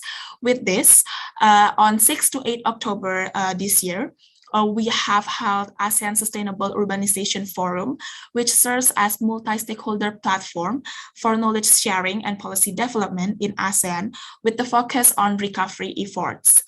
Next slide, please. On the side of digitalization, which I also have touched base as the broad strategy for in previous slides, we already adopted the consolidated strategy on the fourth industrial revolutions, which would provide guidance for the region towards digital transformation. We also have Go Digital ASEAN, as I have described in the previous slides, that would equip more than 200,000 underserved communities. We also focus on adapting TVET and higher education curricula to the post-COVID future of work, and also equally promote business models to incorporate reskilling and upskilling of workers beyond the COVID-19. As we all know, the closer and the business restriction soared to the digital learning, and this needs to be adjusted beyond the pandemic. And finally, we also provide digital related contents to enable upskilling for MSMEs through the ASEAN SME Academy to equip them to access more skills to be ready to gear in beyond post-pandemic recovery. Next slide, please. So from all of the initiatives that ACRF has, we have 3 key takeaways for the way forward. So the first one, the ACRF Act intends to ensure that the initiatives within the framework would be inclusive, and inclusivity would gear as one of our impetus pathway to ensure recovery in the region. We are mindful that the effect of the pandemic are disproportionate. Therefore, we wanted our initiatives to be inclusive and not leaving anyone behind, one of which is geared by increased connectivity in the region. The second, as probably we all may know, that digital momentum cannot be passed on. So we would leverage from digital momentum to cement our whole of communities approach, connecting all people and all population and ASEAN community in the region beyond our pandemic recovery efforts. Finally, as one of our broad strategies in ACRF, the broad strategy 5 on sustainable future, we are aware that sustainability is imperative to build back better. Our initiatives should move beyond business as usual and foster a whole of government approach to ensure that these initiatives can be translated in long-term manner and also foster resilience in the future for ASEAN peoples and also ASEAN community. So with that, I close my presentation. I am happy to take some questions and answers from here. Thank you very much. Okay, thank you so much, Ms. Gusti Ayu, for an insightful presentation. From your explanation, I also can conclude some points that first, ASEAN is an attractive investment destination, but due to pandemic, we have some of the impact on our economic and another sector. Pandemic impacts several of our sectors in ASEAN, mainly rising unemployment and tourism sector. Most people impacted was women and also youth. It is assumed that high rate of rejection of vaccination could contribute to unemployment in the ASEAN. The third will be, on the other hand, the pandemic increased the internet use in the ASEAN and improved the digital economy in ASEAN. Yet we have some challenges in the digitalized the ASEAN, such as poor and expensive the internet's price, the lack of user knowledge, and also trust in each other in internet sector. To face the challenges, there are regional initiatives to COVID-19 response and also recovery, such as ASEAN Response Fund, regional reserve for medical supplies for public health emergencies, regional strategies and action plan on ASEAN vaccine security and self-resilience, and also others. The ACRF also focuses on the integrated approach to development of trade route and ASEAN database on trade and route product group. ASEAN Sustainable Urbanization and also Forum, which is also one of the main points from the ACRF, as it is one of the adoption of the ASEAN Comprehensive Recovery Framework and in its implementation plan, which has 5 broad strategies for enhancing this health system to adapt and have the impact of the pandemic of the COVID-19. Well, now I will read some of the questions addressed to you, Ms. Gusti Ayu. We have 2 questions from our participant. The first is come from Nikomang Yuni Paramita Cahyani from the channel News Asia. She asked about what is your personal opinion regarding the preparation or steps that ASEAN has taken in controlling the environmental condition in Southeast Asia region, both an economic, social, and other perspective, and given that we are currently breathing in the COVID-19 pandemic. Ms. Gusti Ayu, maybe you can go ahead with the first question. Thank you very much for the question and for Madam Moderator. So for the first question, in terms of preparation or steps that ASEAN has taken in controlling the environment conditions, moving forward, as one of the initiatives in ACRF, we actually have several series of initiatives, one of which is on sustainable taxonomy. So in preserving environmental conditions and in guaranteeing environmental situation, we would like to observe more sustainable investment coming into the region. So in terms of the controlling the environmental conditions, Southeast Asia region and also ASEAN gears to implement this sustainable taxonomy that has just been launched in conjunction with COP26. We also has achieved our aspirational target in more than 28% in our total primary energy supply. So Southeast Asia region is geared to see more environmental and sustainable efforts in the post-pandemic recovery. I think that's all to conclude the questions asked by Nikomang Yuni Paramita Cahyani. Thank you very much for the question. Okay, thank you, Ms. Gusti Ayu. Now let's jump up to the second question from the Ramadian Surya Nugraha. He asked about in the plan of endorsed post-COVID-19 recovery plan from the ASEAN tourists. What is ASEAN's plans in convincing the ASEAN community to return to tourism to ASEAN countries, which, as we know, that we cannot wait for COVID-19 to completely disappear, but we have to deal with it. So how is ASEAN's plans to increase the sense of security for the ASEAN community to deal with the COVID-19 in tourism to the ASEAN countries? Thank you very much for the question. Thank you very much, Ms. Rika. So in the plan to endorse post-COVID-19 recovery plan for ASEAN tourism, first and foremost, beyond the plan, we need to be mindful that the pace of vaccination needs to be equally distributed because that can only be used to promote the tourism in the region, to generate more tourist arrivals in the region. That's the first and the foremost. So the vaccination needs to be monitored and needs to be distributed equally. So the second one, also on the post-COVID-19 recovery plan for ASEAN tourism, we see that the resumption of tourism needs to be mindful on the health system in place and also the health protection in place. So for example, like health protocols, the quarantine mechanisms, and all those need to be in place. And also that can guide the recovery for the ASEAN tourism, because we, as Ramadian has helpfully pointed out, we need to adapt and we need to adjust with the current ongoing pandemic. So those are the two top plan for recovering and for guarantee tourist arrivals coming into the region. Thank you very much. All right, thank you. And the third questions come from Jerry Joseph. He asked about, is there any preparation or a strategy from the ASEAN member countries to keep in sustain from the Omicron variant of the COVID-19? Yeah, thank you very much, Jerry, and also Ms. Rika. So we actually have in our health system front 3 initiatives that are relevant to the incoming emerging diseases and also new variant of virus.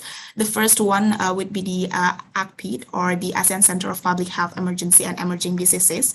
So serving as regional excellence and the regional hub. This hub is used to monitor the incoming emerging diseases and the incoming variant and virus. The second one, we also have ASEAN Biodiaspora Virtual Center, or IBVC, which monitors the timely dissemination, information on vaccination, epicurve COVID-19 cases. And from this, we could see the distribution of the Omicron cases and also the spread, whether the Omicron already has, for example, community transmission, or what are the country responses. So we have that initiatives in place. The last one, probably this is relevant from the scientific based. We have ASEAN COVID Genomics Project, which are focusing on sequencing virus. And also equipping ASEAN professionals to be able to respond in terms of the public health emergencies, especially in sequencing the genomics of the virus. So I think these 3 would keep us sustained from the Omicron COVID-19 in the region. And I hope that answers Jerry's question. Thank you very much. Okay, thank you, Ms. Gusti Ayu. The last questions come from Nur Amalia from the Universitas Pertamina. She asked 2 questions actually. The first question is, we are curious about how the very significant obstacles or challenges affect the course of the vaccine program for the recovery of this pandemic. And the second question will be, do these challenges only occur in some ASEAN countries? And what happened with all of the ASEAN countries, whether they are or not? Sorry, Ms. Rika, on the second question, you are a bit breaking up. So can you repeat the question? She asked about whether all of the ASEAN countries has the same experience about the challenges to adopt with the vaccine program from the recovery of the ASEAN implementation or not. Okay, thank you very much for the question. The first one is about challenges on the vaccination, and the second one on the whether the different member states face different challenges in vaccination. So actually, we are aware that the distribution of the vaccines and also the speed of the vaccines vary across the country, but we have COVID-19 ASEAN Response Fund, which serves as the pooling fund to be distributed to the most needed countries in procuring vaccines. We also, so those challenges in terms of procuring vaccines and also the different distribution across the ASEAN member states are hopefully facilitated by the COVID-19 ASEAN Response Fund. So the second one, in terms of the challenges that faced by different ASEAN member states, they're actually distributed. We all mindful that different health professionals and health capacity are endured by the ASEAN member states. That's why we have several of training professionals like ASEAN EOC network. We also have ASEAN FETN, the training in terms of the epidemiological side. So that all facilitates the challenges. countries. In addition to the question, I think there were questions on tourism previously. I would like to add also, we have ASEAN Travel Corridor Arrangement Framework, or ATCAF, that facilitates the resumption of tourism. And several of countries already also established vaccinated travel line or vaccinated travel bubble, actually proving the point that Dr. Jan Menon touched base in the beginning of the keynote speech, that we need to adapt and adjust with the virus. So that's my answer, and I hope that responds well to the final questions from Amalia. Thank you very much. Okay, thank you so much, Ms. Gusti Ayu. Again, another fruitful discussion. Seems also our participant quite curious about tourism, vaccine, and what happened in other countries in ASEAN, and when we will be to normal and how ASEAN will do about that. I apologize to remind the audiences again, you can use the Q&A button on the navigation panel to ask the question to our speaker. And once again, thank you very much to Ms. Gusti Ayu for giving such interesting discussion in this today's session. I'm hoping you might be pleased again if we invite you for another fruitful discussion in the near future.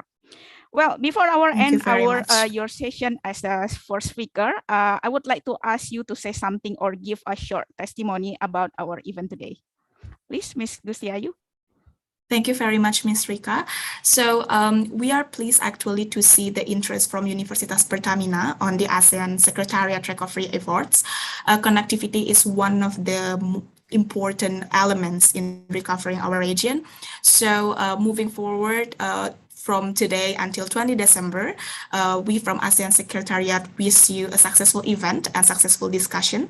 And also, we hope that the discussion would be fruitful and would be insightful for all the participants. Thank you very much, Ms. Rika. All right, thank you so much, Ms. Ayu. Well, now I think it's time for us to have a short break before we continue to the second session of our speaker. We still have another wonderful speaker for this session. For our participant, please stay with us in this virtual room because we will have about 5-minute break. And for the committee, I give the screen again to you for our 5-minute break.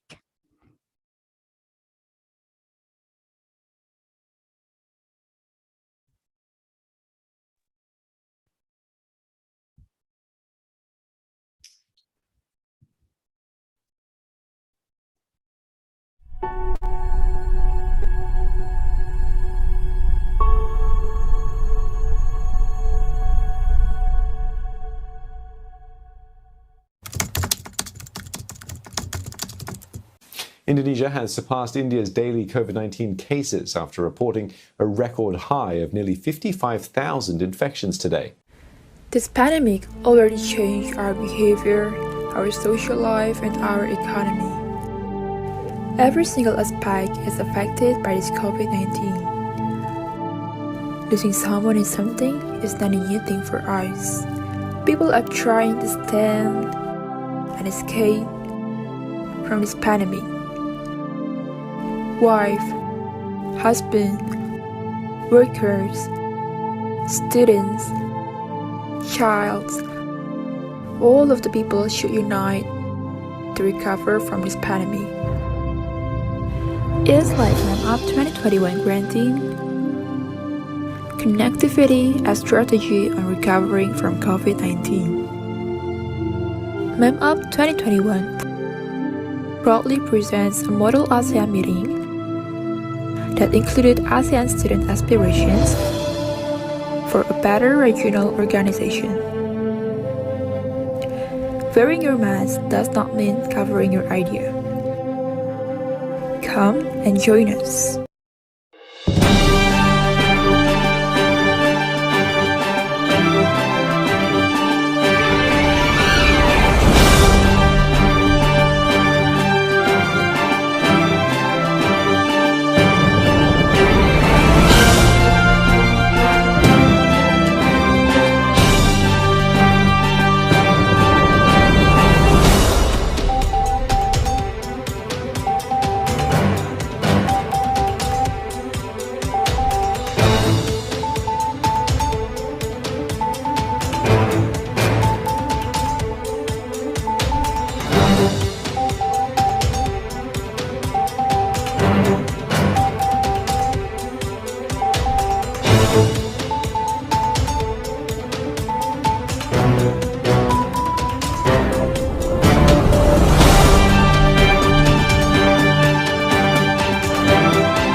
Indonesia has surpassed India's daily COVID-19 cases after reporting a record high of nearly 55,000 infections today. This pandemic already changed our behavior, our social life, and our economy. Every single aspect is affected by this COVID-19. Losing someone in something is not a new thing for us. People are trying to stand and escape from this pandemic. Wife, husband, workers, students, child, all of the people should unite to recover from this pandemic. It is like MAM UP 2021 granting connectivity as strategy on recovering from COVID-19.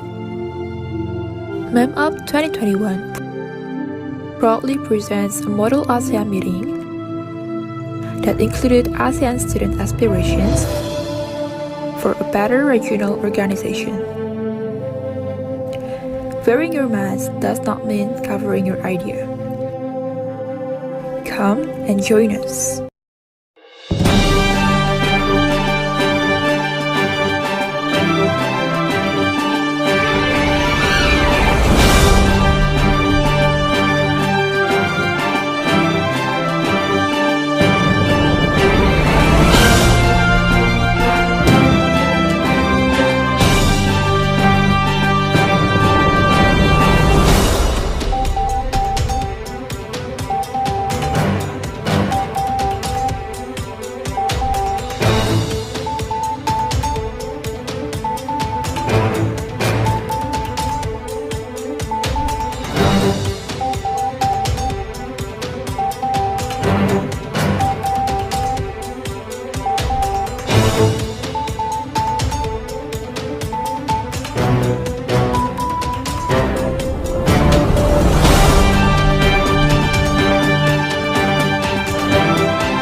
Indonesia has surpassed India's daily COVID-19 cases after reporting a record high of nearly 55,000 infections today. This pandemic already changed our behavior, our social life, and our economy. Every single aspect is affected by this COVID-19. Losing someone in something is not a new thing for us. People are trying to stand and escape from this pandemic. Wife, husband, workers, students, child, all of the people should unite to recover from this pandemic.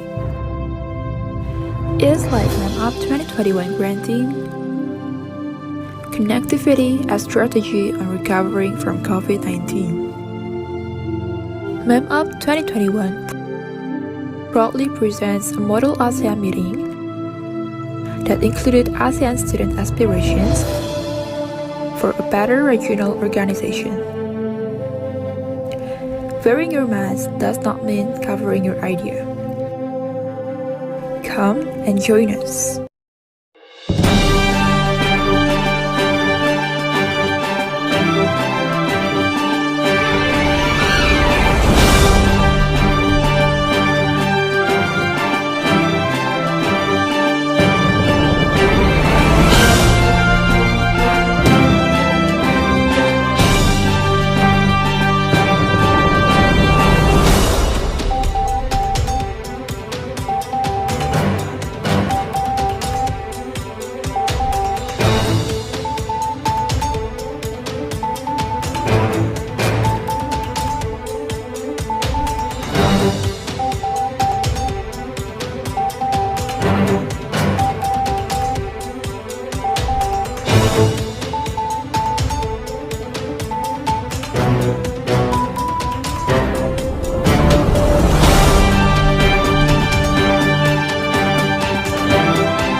Indonesia has surpassed India's daily COVID-19 cases after reporting a record high of nearly 55,000 infections today.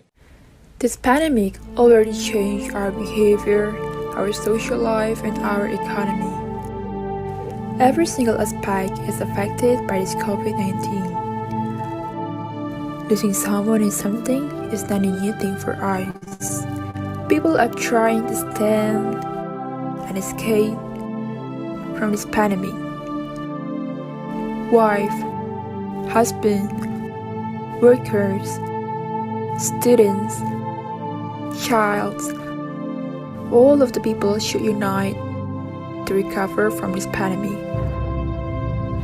It is like MAM UP 2021 granting connectivity as strategy on recovering from COVID-19.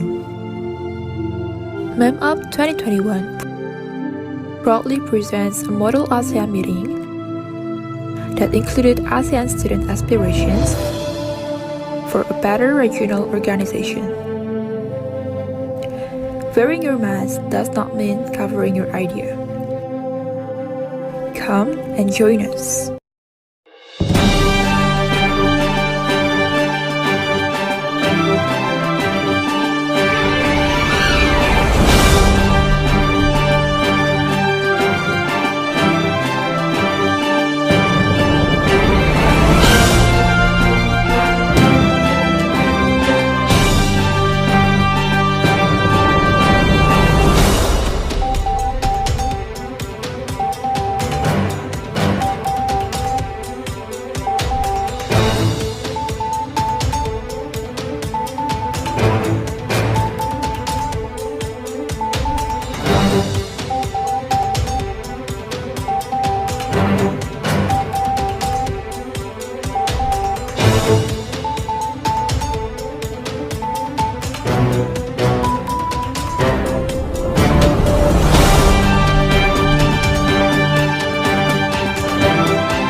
Raga terkungkung, jiwa terkurung, ruang gerak yang terbatas, segalanya menjadi tak bebas.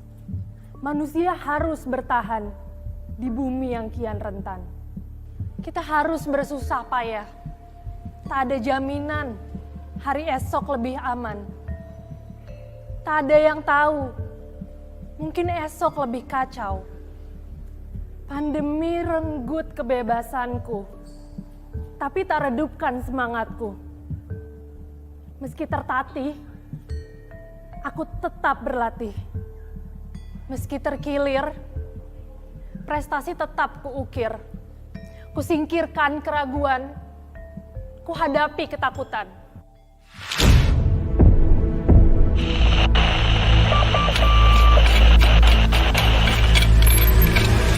Jangan menyerah, jangan berlarut dalam amarah.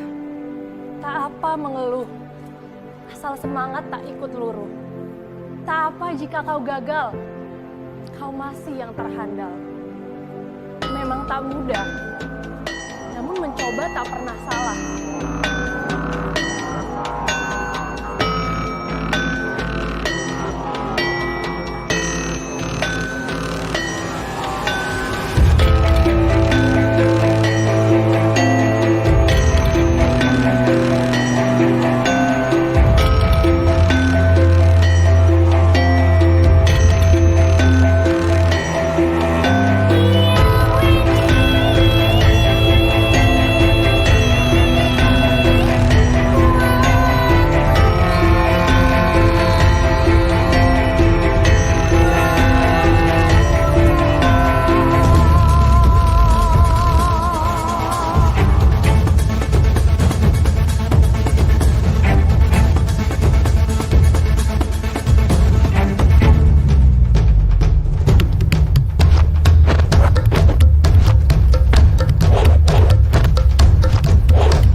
telah menanti untuk kita mulai kembali. Tak ada kata terlambat untuk niat yang terhambat. Mari bangkit bersama. Aku, kau, kita semua. Bergandeng tangan, berjalan berdampingan, ciptakan prestasi meski di tengah pandemi.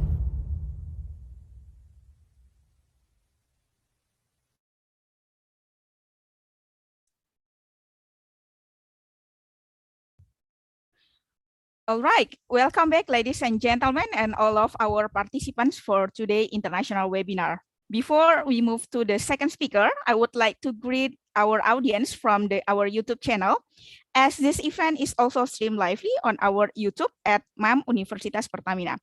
Again, thank you for joining us from YouTube. Now, let's continue our second session with presentation from Dr. Suwanarat Misompon Bonsuk.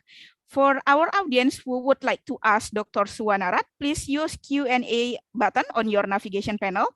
Write your name, your institution, and to whom you would like to address the questions. Dr. Suwanarat, are you connecting with us today? Yes, hi. Can you hear me? Yep, I can hear you. How are you today from Thailand? So far, so good. All right, nice to see you again, even though in the virtual meeting. Well, allow me to introduce Dr. Suwanarat before she starts her presentation. Dr. Suwanarat is a lecturer in liberal arts in Thammasat University in Thailand. She has many researchers about ASEAN, China, and also Taiwan. She has many publications about international affairs in those regions. Dr. Suwanarat also often to be invited as a research fellow and also guest speaker to talk about ASEAN, China, and Taiwan. She is one of the members of Taiwan MOFA Fellowship. And in this session, she will talk about outlining the capacity of Southeast Asian nation strategies to dealing with the impact of regional order in COVID-19 pandemic. Without further explanation about her, please welcome Dr. Suwanarat. As I also said for the previous speaker, you will have around 30 to 40 minutes. And my apologize if I have to remind you about the remaining time presentation. To Dr. Suwanarat, the time and screen is yours. Okay.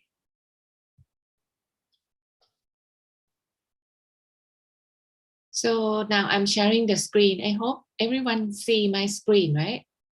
Yes, we can see your screens now. Okay, thank you very much. Yeah, first of all, I'd like to thank Universitas Pertamina and Miss Rika and everybody to for your kind invitation for me to this meaningful event. Okay, so I will begin my presentation. Okay. Yeah. So okay. So for my part, I will present about what happened in Thailand. Okay. There are beautiful stories about Thailand during the COVID-19, and also there are ugly stories about Thailand during COVID-19 pandemic as well. So we share so that we can learn the lesson from each other. Okay. First of all, let me begin like how did it happen in Thailand? Okay, let me tell you this story. So in January 2020, yeah, Thailand detected the first case of the coronavirus outside China. And of course, because the border of Thailand is quite close to China, and Thailand attract a lot of Chinese tourists. So the first case found in Thailand was a tourist Chinese from China, and that tourist is from Wuhan.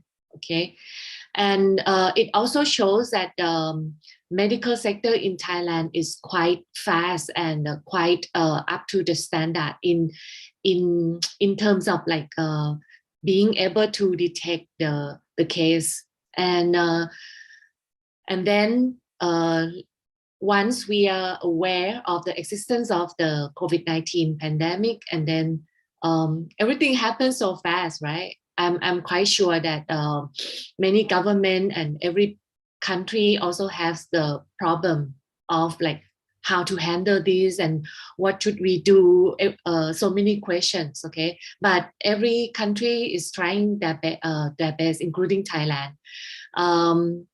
But of course, later on, we have a super spreader event, and it comes from a Thai boxing event because it's part of our culture, Thai boxing. And it becomes like popular worldwide, so it attracts lots of tourists and also local people to join the event, okay?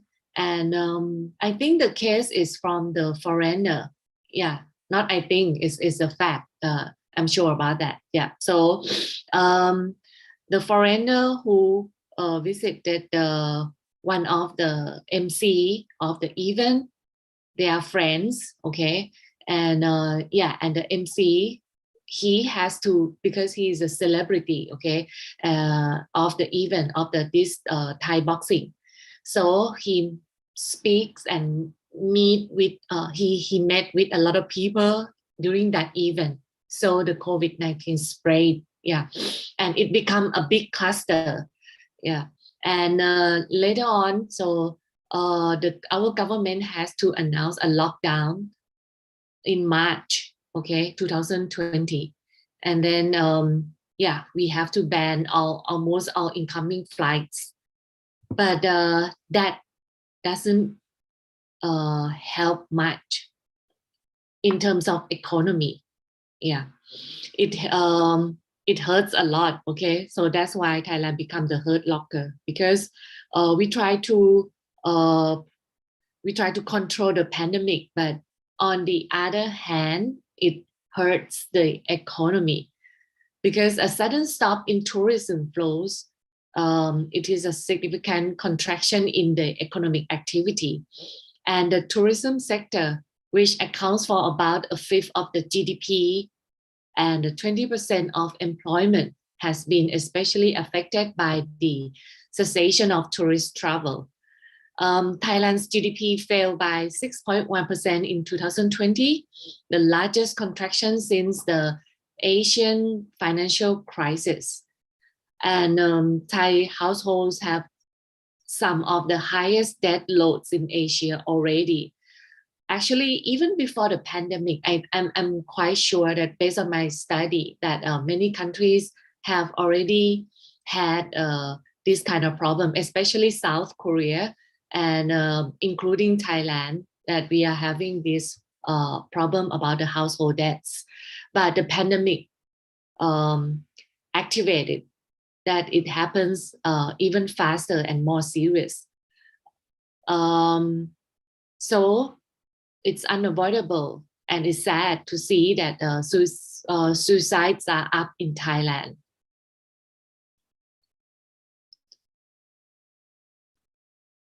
And yeah, we try to control the situation, no matter how hard we try. But of course, there are cluster from times to times. And most of the cluster are from like those who are addicted to drugs or alcohol. So they need party. So party is group gathering.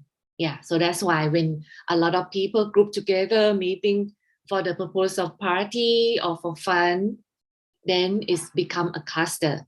And of course, with the alcohol and the drugs, you lost conscience, and then of course you become careless and you don't follow the safety measures.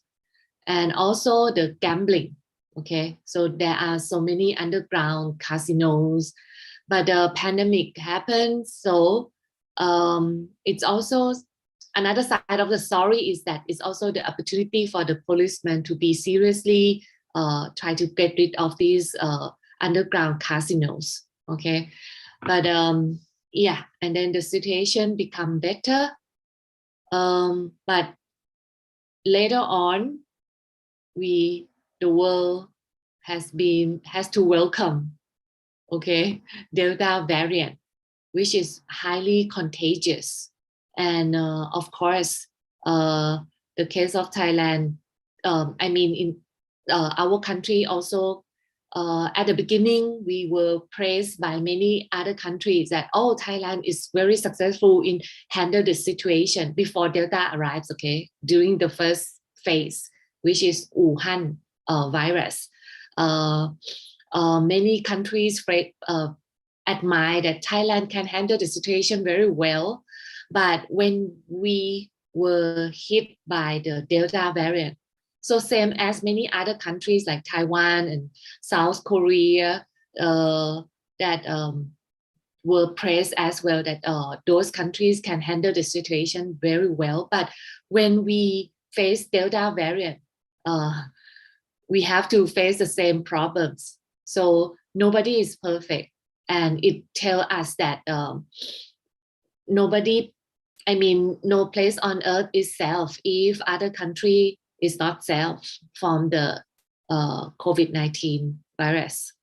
Yeah, and then the lesson learned from this Delta variant is that the infections and deaths skyrocketing and the healthcare system stretched thin, okay? After assessing healthcare capacity, the Ministry of Public Health increase the number of hospital beds equipped to manage mild and severe and critical cases. We try to categorize into 3 sectors. And gaps were partially filled using the $175,000 to mobilize quickly from the Southeast Asia Regional Health Emergency Fund. My point here is that we need budget. We need money to solve the problem as well. And fortunately that we are the member and of this fund, the South and East Asia Regional Health Emergency Fund, which Indonesia is also the member. So we can access to this fund. We can, it's really useful for us. And this fund are joined by the 11 member countries. As I mentioned earlier, that Indonesia is also one of the members. Yeah. Then during this second phase, we try our best because so many people died, and but also that is the sad side of the story, okay? But the good side of the story, based on my own observation, is that many sectors help each other, okay? And we can't wait for the medicine from abroad, okay? Of course, our government also order, and we pay for that, but it's not enough. So we try to we try to research from our local wisdom, okay? And this is what we found, which is actually has been discovered for a long time, and it has been used for a long time to for the cold relief. But because of the pandemic, and then some experts try to study more about it and found out that it can also help relieve the COVID-19 as well. And it's called the green charetta, which is in Thai we call Fa Thalai Joan, okay? And then later on, the Ministry of Public Health announced that the green charetta or chiretta is one of the drugs that can be used to treat the COVID-19. This herb can cure COVID-19. When the Minister of Public Health announced in such a way, the public raised the questions. Some of us already believe in these medicines, these herbal medicines, because they have experience in using them before. But of course, there are a lot of us who have never used them before. So we question whether this really can help curing COVID-19 or not. Or it only relieves the symptoms. That is the second question. The third question is it may be harmful to the liver. This kind of information or this kind of questions spread publicly. So it's kind of cause confusion in the public. And then, so what we try to solve the problem is we have to ask for the cooperation from the prisoners, okay? Those prisoners who are already infected with the COVID-19, and there are 30 of them, okay? They are patients in prison to test this medicine. And the result is, we give them 4 of the 12 milligrams of encapsulated green charetta powder, okay, 3 times a day for 5 days. And then they receive the RT-PCR testing every 2 days in order to check whether their condition is better or not. After 8 days of taking the herb, COVID-19 was no longer found. But of course, the sample group is only 30 people who are the prisoners. And they are quite strong, okay? Because the age of those prisoners are not very old. The result is quite good, okay? But we cannot, wait until we make sure, because we are facing the Delta variant already. But we also have to be careful. So studies show that the prolonged use of the green tea charetta can increase the levels of certain liver enzymes, which can cause liver toxicity. So we are aware of this problem as well. So the solution is the optimal dosage of the andrographolide remains controversial, because we are facing the time limitation of the testing of these herbal medicines. So, but of course, we can tell that its efficacy and side effects still need to be monitored. But the use of the green charetta to relieve the COVID-19 symptom is possible. This is the good result, the good news from this testing. So what do we do? Of course, the government has no choice but to distribute this green charetta powder, but of course in the limited amounts, okay, to people, Thai citizens who suffer from the COVID-19. But of course, we have the staff to inform the citizen, those patients, that you have to strictly use only this much amount of the capsules, okay?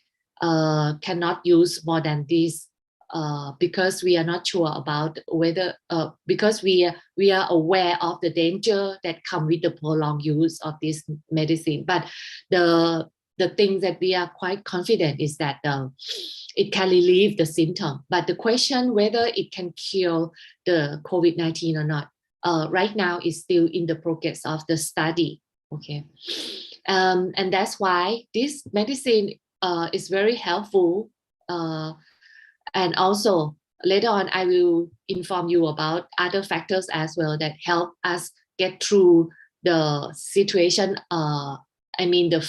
The second phase, which we face the Delta variant. So this is Dr.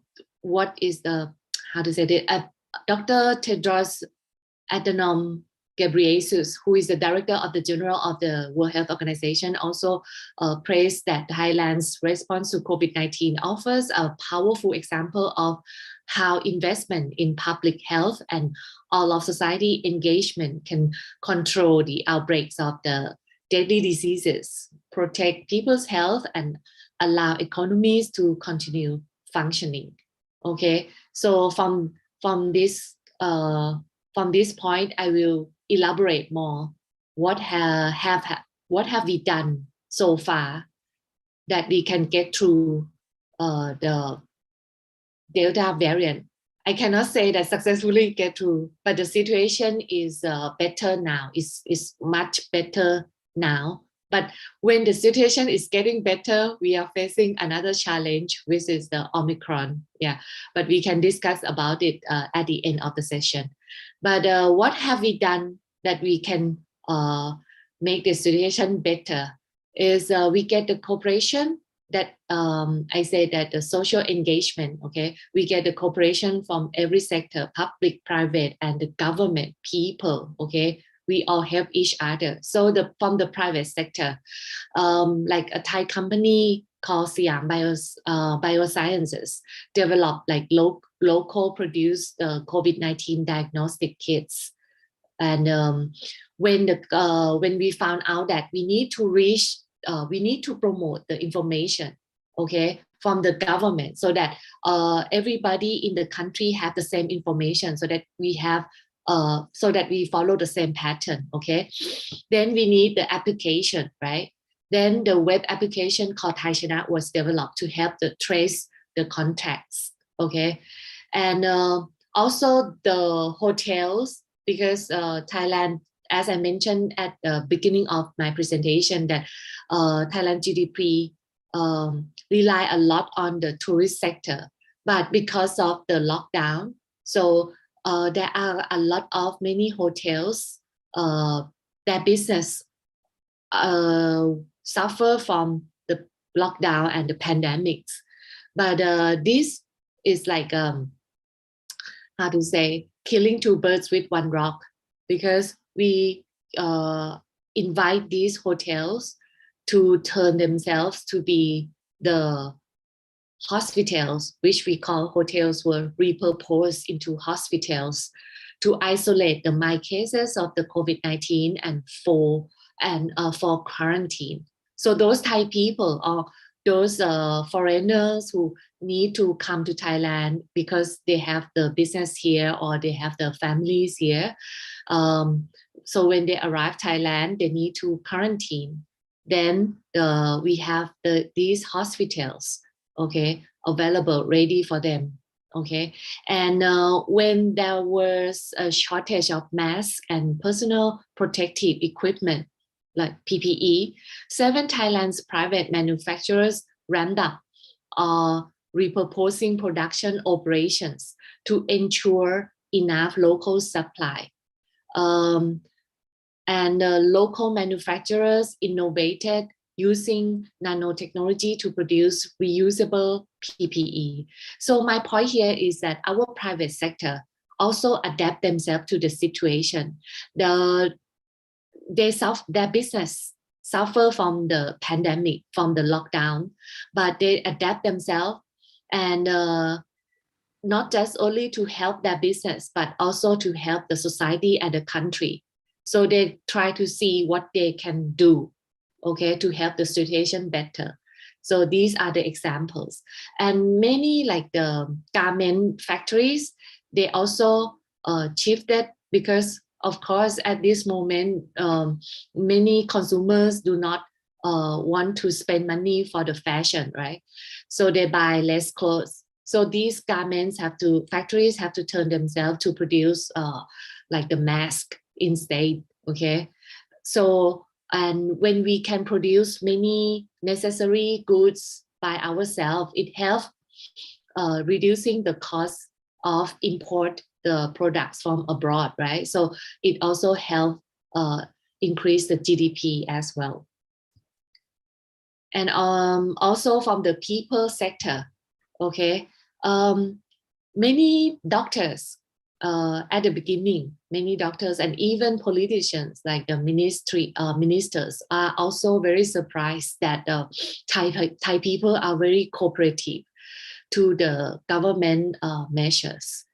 Of course, not everybody that I mentioned earlier, that some of them join the party, and many of them still be addicted to the gambling, so they break the rules. But the majority of Thai people are quite cooperative. When government asks for our cooperation to wear the mask or for the safe social distancing, they are surprised that the Thai people are very well cooperative to that measures. We don't have like protests that going against wearing the mask or social distancing. Just recently only that we have one protest about the vaccine. but just a small group of protests, okay?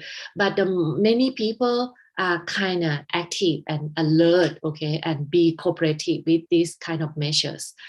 And also because of our culture, that greeting each other without body contact, I think, which is quite the same as many other Asian countries.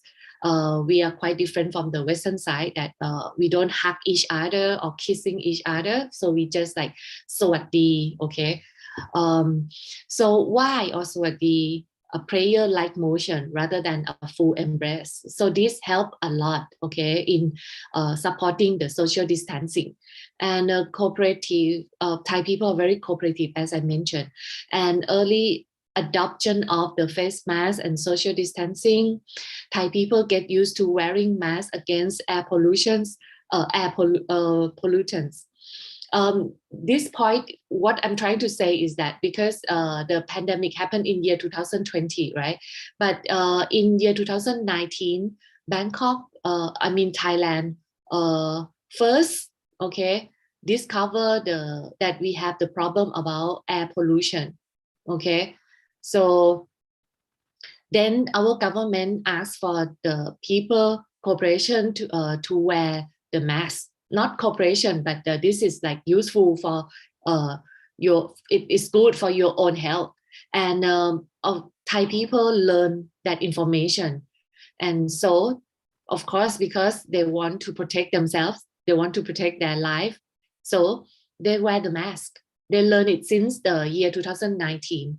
So when year 2020 that we faced the pandemic, so many people have already had that kind of preparation, okay? So they kind of get used to wearing the mask already. So it's another point that we do not have to face much problem of people who going against wearing the mask.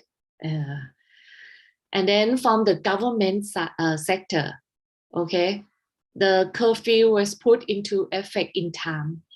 Even though during that time, many economists, like IMF economists or the World Bank economists, criticized that Thai government launched this kind of policy, like curfew. It would hurt our economy, which of course it hurts, yeah. But we have to wait, okay, between if we don't lock down, if we don't announce the curfew, and there are so many clusters, you have to remember in terms of economy, in terms of economics, okay, people are the factors of production. And if people, especially these people, are your citizen, I speak from the aspect of the government, okay? If these people are dying, okay, how can the country survive? Okay, so, and we have seen the lesson that like some country, they try to trade off. They don't want to risk, they don't want to sacrifice the economic development to the pandemic. So they try to force opening the country and try to act as if the pandemic is not serious.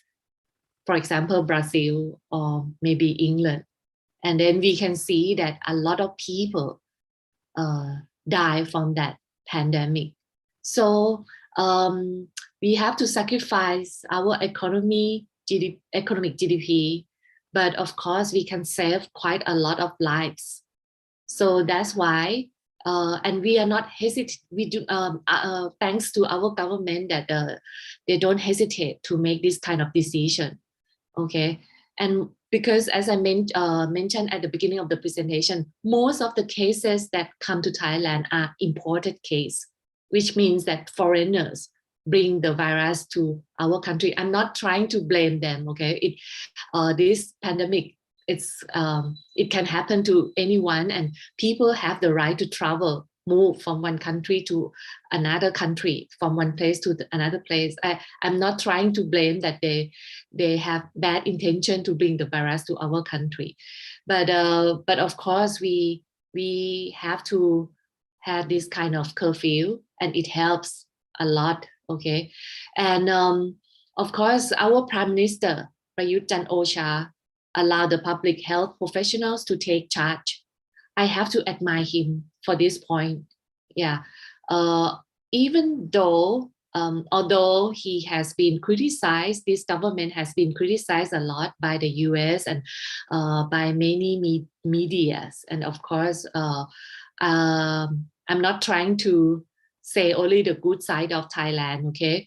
That our government is also facing the problem from the protests, but those protesters, they protest against the government because of the democracy.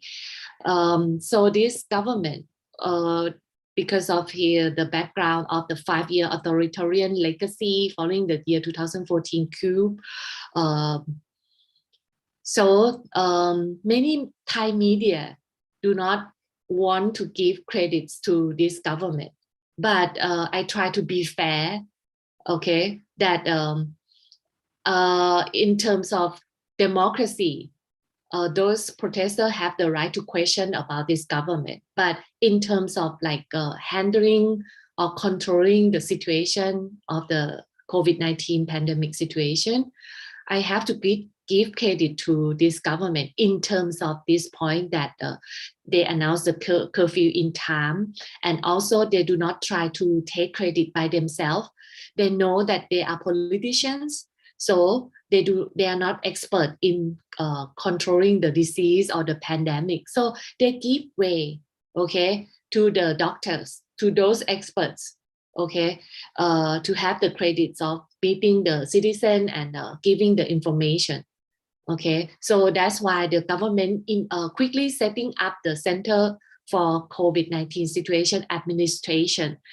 And there was no leadership in directing the fight against the virus. So we need somebody, okay? So the government setting this group. And so this group or this unit, okay, or this administration is called the CCSA, which has centralized the entire antivirus campaign to fight the virus. And this is very useful because the pandemic situation, it needs this, the cooperation from the whole country, not just a certain group of people. So the information must be from the center, and it must be accurate and useful, and it must be correct. Okay, so the CCSA, once it was set up by the government, it's very useful and it helps a lot. And then the second part that I have to, another unit that I have to give credit to is the village health volunteers, which is also set up by the government. But it was set up by the government since year 2004. And it was, by that time, it was the present government, it was the government of our former Prime Minister, Thaksin Shinawatra, who is not inside Thailand now. And many people know that he is the opponent of the present government as well. But this story also tells us that whether you are the opponent or whatever, but the things that you have done, you can do the good things to your country as well. And because of his idea that I mentioned, the former Prime Minister Thaksin Shinawatra, he set up this universal healthcare coverage. Oh, sorry, just now I said that 2004, it's 2002, okay? He set up the universal healthcare coverage, which is very useful for every Thai citizen, okay? And then from that on, whether the government is changed, but every government continue this campaign and project, okay? And it keeps developing. So that's why Thailand's healthcare system become quite efficient, okay? And it was ranked 5th in the world now, okay? and the first in Asia. And this ranking is assessed by the Johns Hopkins Center for Health Security at Johns Hopkins University Bloomberg School of Public Health. And so the executed pandemic preparedness strategies in accordance with the National Pandemic Influenza Preparedness Plan. I mean that that's why our system is already in place before the pandemic arrives. And also this group, the village health volunteers, which also developed even before the pandemic happens, okay? They become really useful for this kind of situation. These volunteers, okay, set up by the Ministry of Public Health, and they are like the 1,040,000 village health volunteers across the country, including 15,000 volunteers in Bangkok. Each volunteer will receive some amount of money from the government, 1,000 Thai baht only, okay, and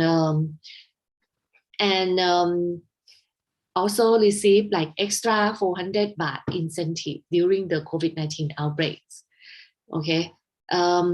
They are useful because they are the villagers. They live in the village. So when they receive the information from the CCSA that I mentioned just now, the CCSA, yeah, and then they try to convince the people, the villagers in that village, okay, oh, please go and have the vaccine, or the vaccine is not dangerous, or how useful the vaccine is, something like that. And because they live in the village since they were born, so the villagers also trust them because they know each other, right? And maybe they are just relatives to each other. Yeah, so it's kind of easy for the villagers to be cooperative. They understand like this wearing mask is necessary or social distancing is necessary. These volunteers help spreading the information, okay? And but of course, not everyone is cooperative with the government's measures. So that's why at the beginning we do not launch like as a laws, okay? But when we was hit by the Delta variant, then the government think that it's become more serious. So not everybody wearing the mask is not okay. So the government has to launch as a law, okay? So if someone doesn't wear the mask, will be punished and will be fined. Like the first offense will be 1,000, and then the second will be more, and then the third will be becoming more and more. And the first person who was fined was our Prime Minister, our present Prime Minister, and he was fined 6,000 baht for the first time, which is higher than the standard rate, okay? And of course, another credit that I have to give to is the Thai doctors, okay? Because Thai doctors, they are very professional. And this doctor, when we are aware of the Delta variant and we worry whether the vaccine is maybe efficient enough to handle Delta variant or not, this doctor, he tried to test like mixing and matching vaccine, whether it's efficient or not, okay?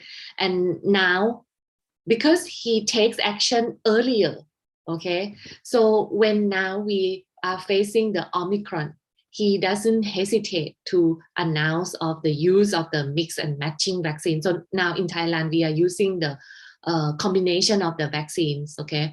And I have just had the third dose of the Pfizer. My first 2 doses are AstraZeneca.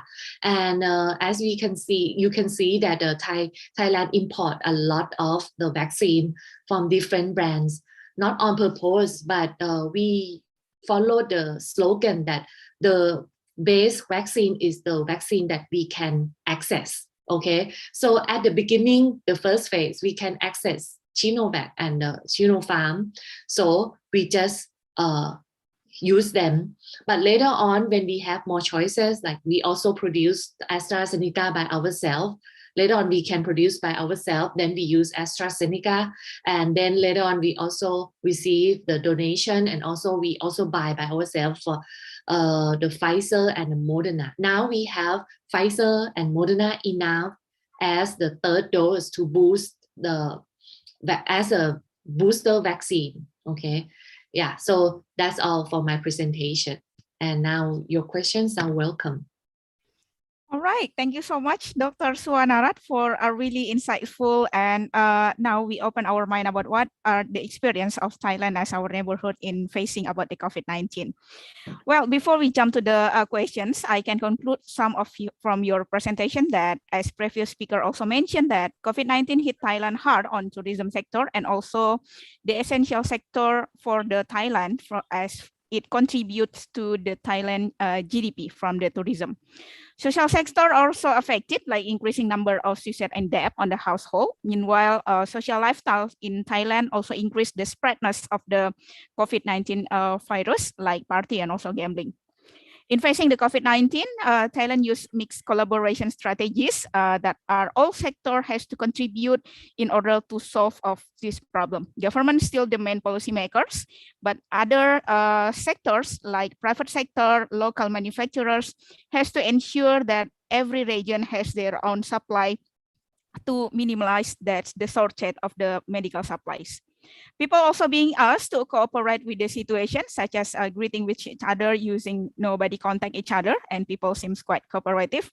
But one thing I have to highlight that Taiwan used diaspora network and also combinations of the vaccine to handle about the virus in the future. Well, since you have so many questions here, I will read one by one every of the questions that you got. First is from Kalisa Zahra. She asked about what it is stated as there is an increasing in the suicide rate. It can be concluded that the rate of depression is increasing as well in Thailand.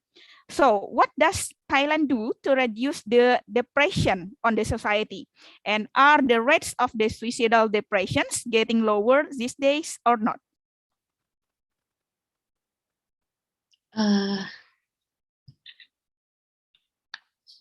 Yes, it's getting better. So the number of the infections become decreasing. Yes. And I have like the number that now as of the 16th of December, okay, we have the number who are still infected, like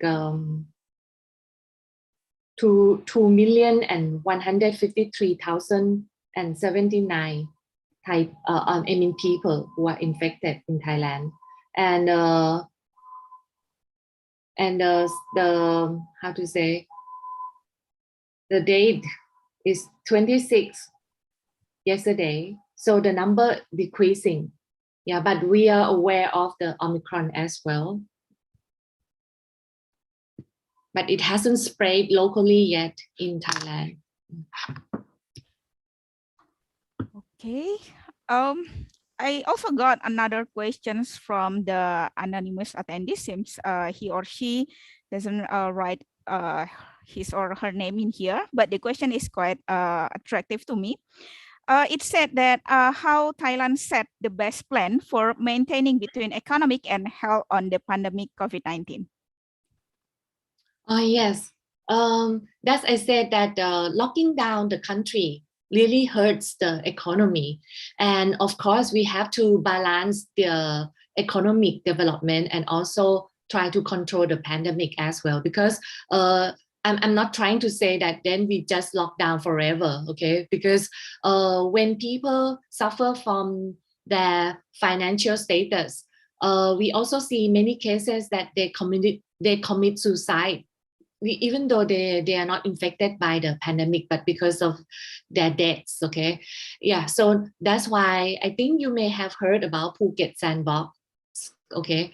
That we try to welcome back the tourists, but of course the government try to do it in a careful manner. So we don't fully open the countries, like totally the total of Thailand, but we select Phuket as a sandbox, okay, because Phuket is kind of island that quite isolated, not the land link to other parts of Thailand, but it's the island which is the part connected by the sea, okay. Then and it's also the famous tourist place. But before we welcome the tourists to Phuket province, we have to make sure that Thai people there in Phuket province are safe. So the government quickly vaccinated those people who live in Phuket province. They have like the 3 doses before other parts of before the Thai people who live in other parts of the country, okay, in order to make sure that okay, they are safe at certain level. And of course, then those before we and Phuket is they also have their own airport. So the flight from abroad can go from they may pause in Suvarnabhumi airport in Bangkok, but they don't have those tourists do not have to come out, okay, they can directly go to Phuket. But of course, when we use that sandbox, then we see what the situation, whether we can control the situation or not. And we can also see that many tourists ready to travel back to Thailand. Once we open the Phuket sandbox, quite a lot of tourists that show interest and really book the flights and visit Thailand. But of course, not from China. Normally, we welcome a lot of Chinese tourists, but because Chinese government, their mission is to zero, right? So zero here means that they want to make sure that their country will not be infected by the COVID-19. They have to make sure that nobody get COVID-19. So they block their tourists not to come out of the China. So most of the tourists are from the Western countries. Then our government had the policy that, then this is a good idea that maybe we try to upgrade our tourism, because in the past, we have so many markets for tourists. Market here means that we penetrate, there are many different tourist places that attract like the rich, very rich tourists or middle income tourists or like backpackers, you know. But because during this time, we can see that most of the tourists who can travel are like high end, like high income tourists. So we try to adapt our strategy that we attract those rich and high income tourists. And then because they are willing to pay and they are also health concern, okay, they are willing to pay for their safety and for their health safety as well. And then now that we see that the situation is better, before we hear about Omicron, okay, then we opened our country in November. But because I think that the government already announced about opening, and then later on, just a few weeks later, Omicron news broke out. Then now it's like wait and see situation. Like the government is also observing that what we can do if the situation getting worse. But so far we haven't had the case of the Omicron among the local people. We have the 12 people who were infected by the Omicron, but 12 of them, all of them are imported case. All right. Thank you so much, Dr. Suwanarat. I think we come to the last questions from your session. The last questions come from the Francinaga. There are 2 questions. The first one is, what is the concept of the strategy to recruit the volunteers in pandemic in Thailand? And the second one, how the Thailand government educate the volunteers during the mitigation of the COVID pandemics so they can save, but really giving helpful for the Thailand government mitigation? The first, how to select the volunteers, right? Actually, if you notice that I already closed my whole point. But I mean that most of the volunteers are ladies, women, because these housewives or ladies, they they can be housewives and they can also do they can also work as volunteers. So it's like that's why the government pay them not much money, but they are happy about that. And because the job is not like you have to leave the village, right? So you still can just take care of your kids at home and also work as volunteer. Okay. Because they are ladies, so they can, how to say, they can access to many houses, like many villagers will trust them, right? Because if this house there are only ladies in this family, and if the volunteer is male, maybe this family may worry about their safety, because they don't know about this guy, whether he can be dangerous or not. But because most of the volunteers are female, yeah. So in visiting the families from family to family, so they are very how to say, they are more practical and more efficient in this term. And also in terms of pandemic, during the pandemic, based on the IMF research, these ladies are fragile to the economy, because when the company make decision to resign or to sack these people, to lay off the workers, most of the time the ladies will be laid off, will be asked to leave the companies. Okay, so they are the fragile groups. So setting up, assigning them as a volunteers can help them, save them in this matter as well. And how to train these people, I think it's the same. Since they have learned the system beforehand, it's not just that when pandemic happened and then we just setting up this group. Okay, so they get used to, like they have like annual training already. And most of the time the doctors, okay, the experts will visit the province, the sheriff, the leader of the village, and they're gonna set up the place for them to meet and to do the training. So they are ready for that. And also we have like the tablets and yeah, we make use of the internet as well. But these volunteers is very useful, because remember that not everybody, the government may try to develop like the internet system, but you cannot make sure that every family has enough money to buy smartphone or computer laptop or personal computer, because so these people are even more efficient. And it's even very useful when the internet doesn't work or have problem. Okay, yeah, that's my answer. Okay, thank you so much, Dr. Suanarat, for a really wonderful experience about Thailand's in facing of the COVID-19 pandemic.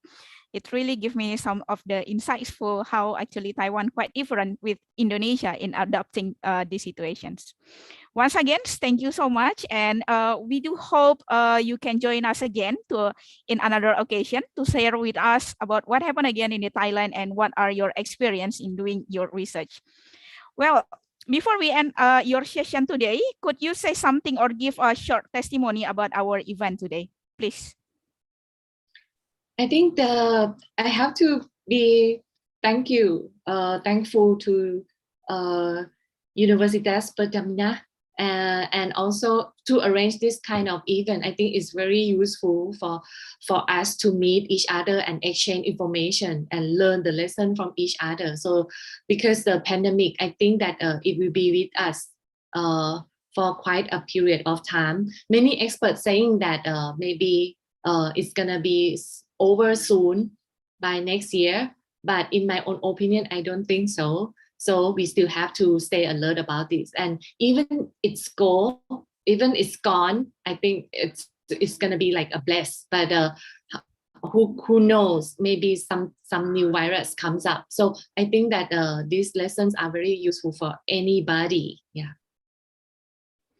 All right, thank you so much, Dr. Suanarat. And as for now, I think we need a little break To begin the third session, we still have another speakers, Dr. Jerry Sambuaga, and for Dr. Suwanaran and also Miss Gusti Ayu, if you have a time, you can also type some of the answers in the Q&A button that there are many of our participants still would like to know about your opinion about many things that you have explained on your presentations from your previous presentation before.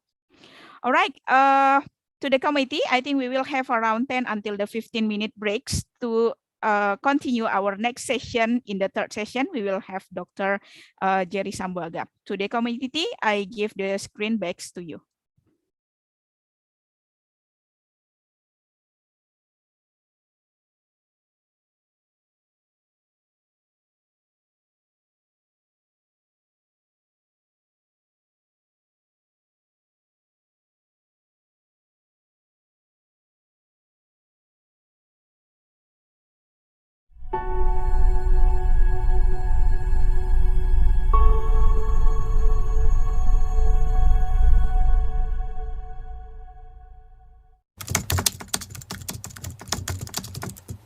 Indonesia has surpassed India's daily COVID-19 cases after reporting a record high of nearly 55,000 infections today. This pandemic already changed our behavior, our social life, and our economy. Every single aspect is affected by this COVID-19. Losing someone in something is not a new thing for us. People are trying to stand and escape from this pandemic.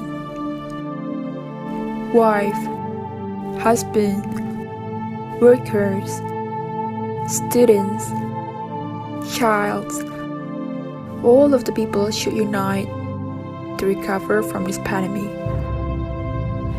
It's like MAM UP 2021 granting connectivity as strategy on recovering from COVID-19. One proudly presents a model ASEAN meeting that included ASEAN student aspirations for a better regional organization. Wearing your mask does not mean covering your idea. Come and join us.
Raga terkungkung,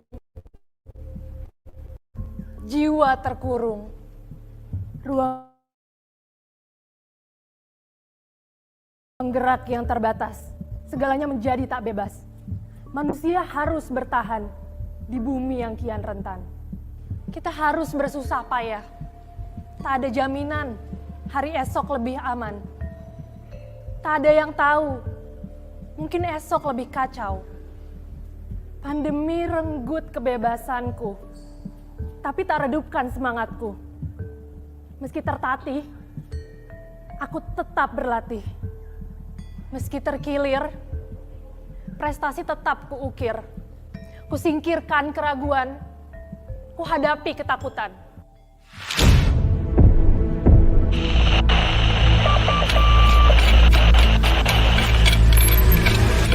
Jangan menyerah, jangan berlarut dalam amarah. Tak apa mengeluh, asal semangat tak ikut luruh. Tak apa jika kau gagal, kau masih yang terhandal. Memang tak mudah, namun mencoba tak pernah salah.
Mulai kembali.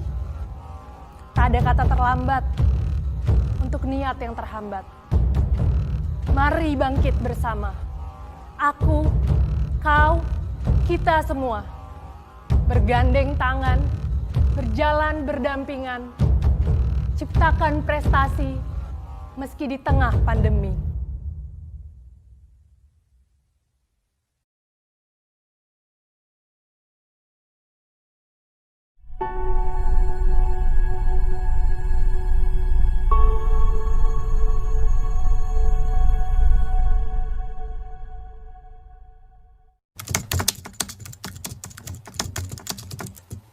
Indonesia has surpassed India's daily COVID-19 cases after reporting a record high of nearly 55,000 infections today. This pandemic already changed our behavior, our social life, and our economy. Every single aspect is affected by this COVID-19. Losing someone in something is not a new thing for us. People are trying to stand and escape from this pandemic. Wife, husband, workers, students, child, all of the people should unite to recover from this pandemic. It is like MAM UP 2021 granting connectivity as strategy on recovering from COVID-19. MAM UP 2021 proudly presents a model ASEAN meeting that included ASEAN student aspirations for a better regional organization.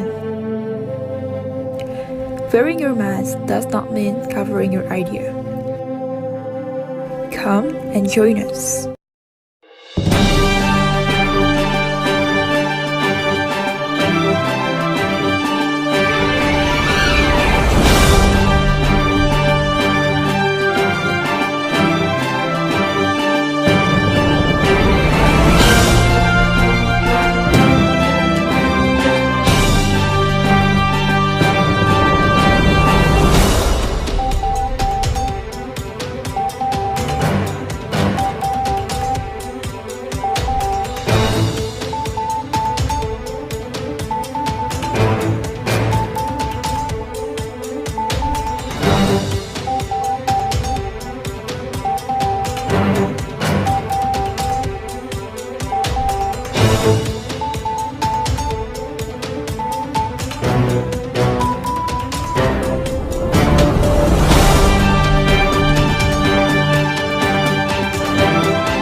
Indonesia has surpassed India's daily COVID-19 cases after reporting a record high of nearly 55,000 infections today. This pandemic already changed our behavior, our social life, and our economy. Every single aspect is affected by this COVID-19. Losing someone in something is not a new thing for us. People are trying to stand and escape from this pandemic. Wife, husband, workers, students, child, all of the people should unite to recover from this pandemic. It is like MAM UP 2021 granting connectivity as strategy on recovering from COVID-19. MAM UP 2021 proudly presents a model ASEAN meeting that included ASEAN student aspirations for a better regional organization. Wearing your mask does not mean covering your idea. Come and join us.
Raga terkungkung, jiwa terkurung, ruang gerak yang terbatas, segalanya menjadi tak bebas. Manusia harus bertahan di bumi yang kian rentan. Kita harus bersusah payah, tak ada jaminan hari esok lebih aman. Tak ada yang tahu, mungkin esok lebih kacau. Pandemi renggut kebebasanku, tapi tak redupkan semangatku. Meski tertatih, aku tetap berlatih. Meski terkilir, prestasi tetap kuukir. Kusingkirkan keraguan, kuhadapi ketakutan.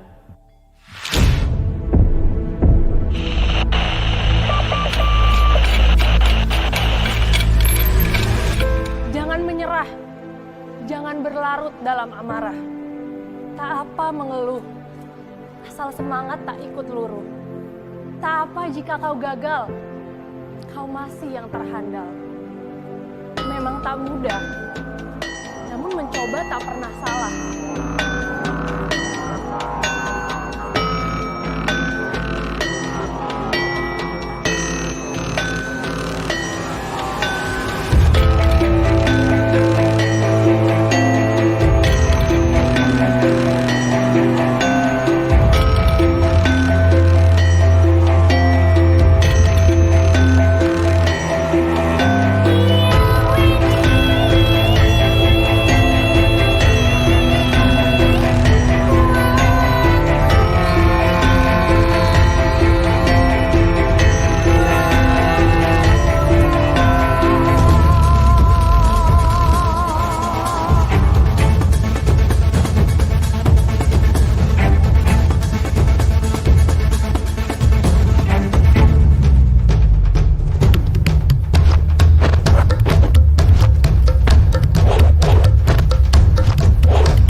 Tak ada kata terlambat untuk niat yang terhambat.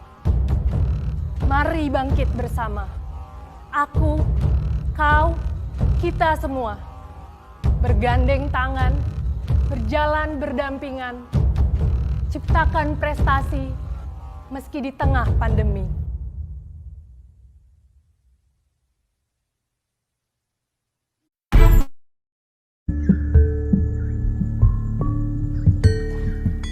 Raga terkungkung, jiwa terkurung, ruang gerak yang terbatas, segalanya menjadi tak bebas.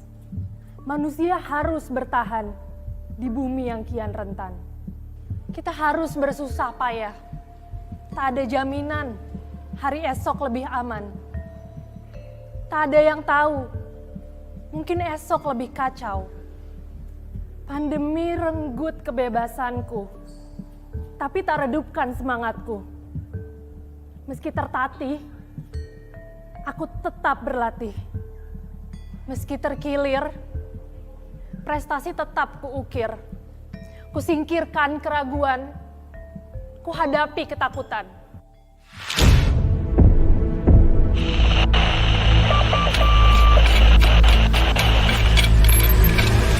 Jangan menyerah, jangan berlarut dalam amarah. Tak apa mengeluh, asal semangat tak ikut luruh. Tak apa jika kau gagal, kau masih yang terhandal. Memang tak mudah, namun mencoba tak pernah salah.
Kembali.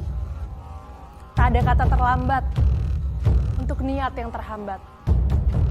Mari bangkit bersama. Aku, kau, kita semua. Bergandeng tangan, berjalan berdampingan. Ciptakan prestasi meski di tengah pandemi.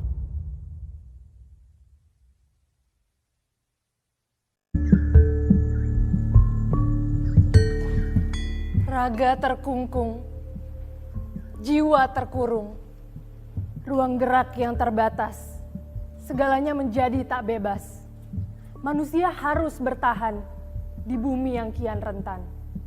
Kita harus bersusah payah, tak ada jaminan hari esok lebih aman. Tak ada yang tahu, mungkin esok lebih kacau. Pandemi renggut kebebasanku, tapi tak redupkan semangatku. Meski tertatih, aku tetap berlatih. Meski terkilir, prestasi tetap kuukir. Kusingkirkan keraguan, kuhadapi ketakutan.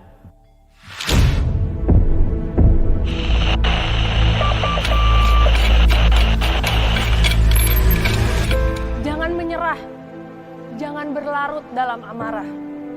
Tak apa mengeluh, asal semangat tak ikut luruh. Tak apa jika kau gagal.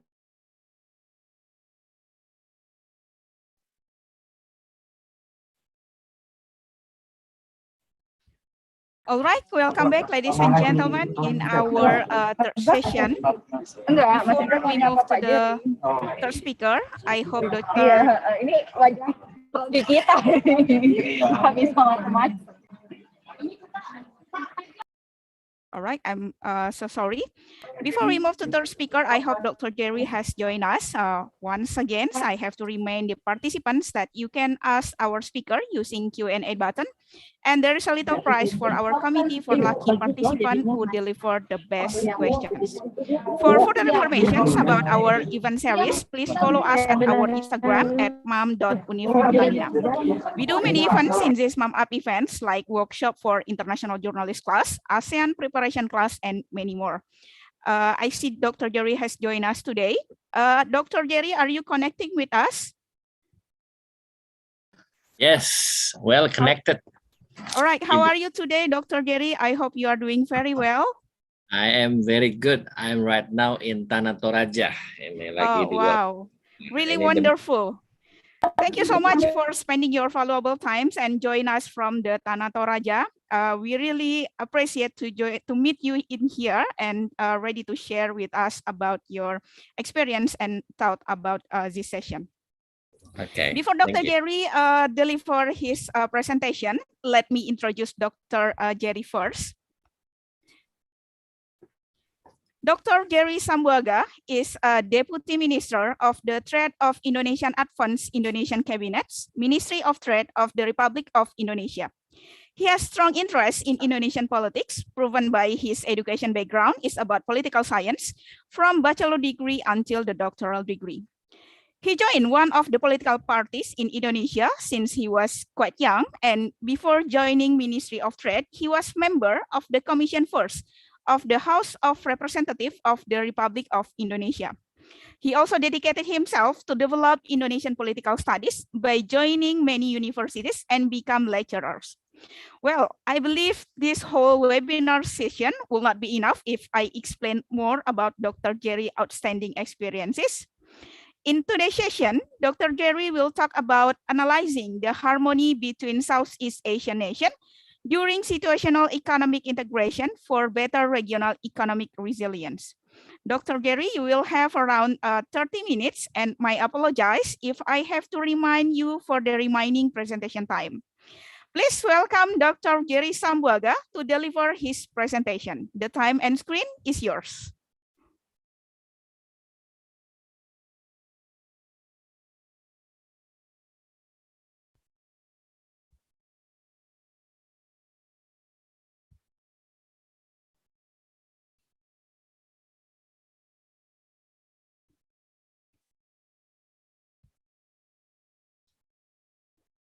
Sorry to the committee, do we get a trouble to connect again with Dr. Jerry? Yeah, I guess we have connection problem, so I will remind your staff for 1 minute. Sorry for all the delegates and participants. Okay,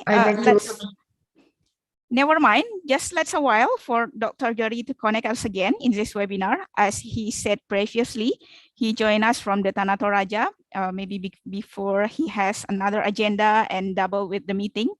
Maybe we can wait for him for a couple of minutes.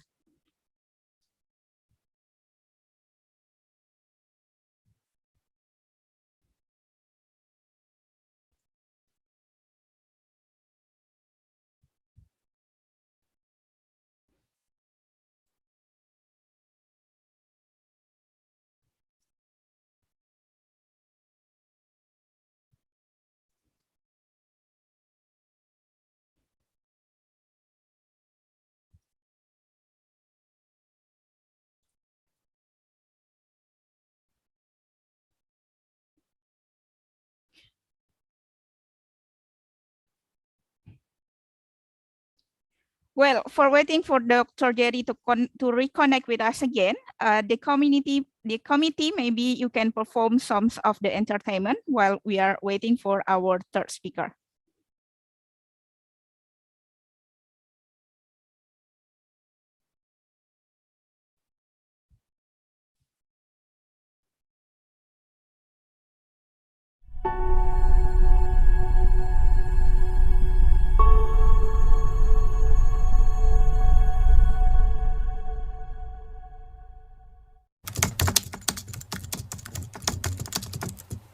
Indonesia has surpassed India's daily COVID-19 cases after reporting a record high of nearly 55,000 infections today. This pandemic already changed our behavior, our social life, and our economy. Every single aspect is affected by this COVID-19. Losing someone in something is not a new thing for us. People are trying to stand and escape from this pandemic. Wife, husband, workers, students, child, all of the people should unite to recover from this pandemic. It is like MAM UP 2021 granting connectivity as strategy on recovering from COVID-19. MAM UP 2021 proudly presents a model ASEAN meeting that included ASEAN student aspirations for a better regional organization. Wearing your mask does not mean covering your idea. Come and join us.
All right, Dr. Jerry, are you connected with us again?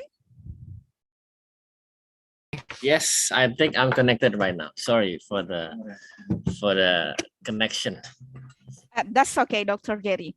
Well, before Dr. Jerry present his presentation, I would like to remind our participants today, the committee has prepared a link for you if you would like to get an e-certificate for this session. Please fill the link that has been prepared with your name that you would like to be written in your certificate. Well, before waiting for the further ado to the Dr. Jerry session presentation, I welcome Dr. Jerry Sambuaga to deliver his presentation. Dr. Jerry, the time and screen is yours. Thank you so much, Ibu, atas for the delivery and all that. Assalamualaikum warahmatullahi wabarakatuh. Salam sejahtera untuk kita semua. Shalom, Om Swastiastu, Namo Buddhaya. Salam kebajikan, salam sehat, salam semangat. Honorable Dr. Dewi Anggraini, the Dean of Faculty of Communication and Diplomacy, Universitas Pertamina. My good friend, my colleague also, Honorable Dr. Indra Kusmawardana, Mas Indra, Head of International Relations Program. Hello. Mas Indra, how are you, Mas Indra? Thank you very much. Hope all is well ya, Mas Indra. I'm good. How about you? Yeah, long time no see. Thank you very much for coming. Nice, thank you. And then, of course, distinguished participants, ladies and gentlemen, all the students, and then all the participants who are virtually connected in this session. Good morning, good evening, good afternoon to all of you. And then I wish all of you are blessed with good health. Yeah, amidst this pandemic situation, and we thank to God that we now currently can be in a meeting virtually, and I really hope that all of us are in good health. I've been given a topic about connectivity in ASEAN, and of course, this is one of the crucial topics that we are talking right now. And then not only students, not only colleagues, not only lecturers, but I think ASEAN has shown us that ASEAN can serve as a good example of how regional institution, how regional organization can play a very significant role in the international, bilateral, regional, and of course in the bilateral context with Indonesia as one of the leading nations in Southeast Asia. And I think my team has already put some slides here for the presentation. I might not be able to present all of the slides, not be able to elaborate all of the slides, but I think probably some of the slides I will be elaborating given the limited time, and then I hope we can have good discussions over this.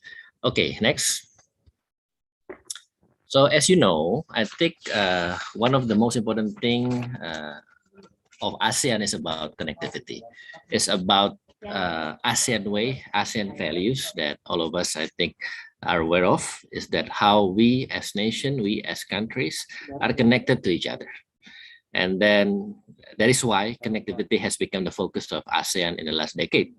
And it started the ideal of a single market and production base. And of course, how all nations, all members of ASEAN can produce stability, can produce trade relations, and of course, economic cooperation. And now connectivity in ASEAN refers to the physical, institutional, and people-to-people links that can contribute towards a more competitive, more innovative, and of course, more inclusive among ASEAN members. And we believe that greater connectivity also supports the political security, economic, and of course, social, cultural elements of our ASEAN community. And don't forget that ASEAN is, I can be sure that ASEAN is one of the regional institutions that again can serve as an example of how a regional institution can be done, how an institution can play a significant role in the region itself. For example, we have European Union in Europe, we have ASEAN in Southeast Asia, we have OIC, and we have other things, G20, G8, and all that can actually serve as a very good example of how international institution can be done once again. And the next slide, please.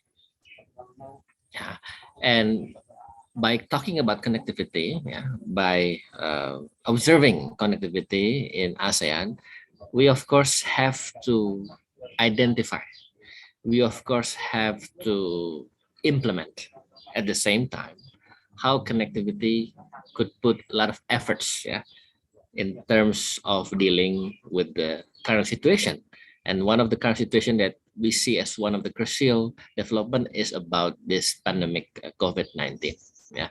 And I think this condition of COVID-19 pandemic has a very adverse impacts on our livelihood.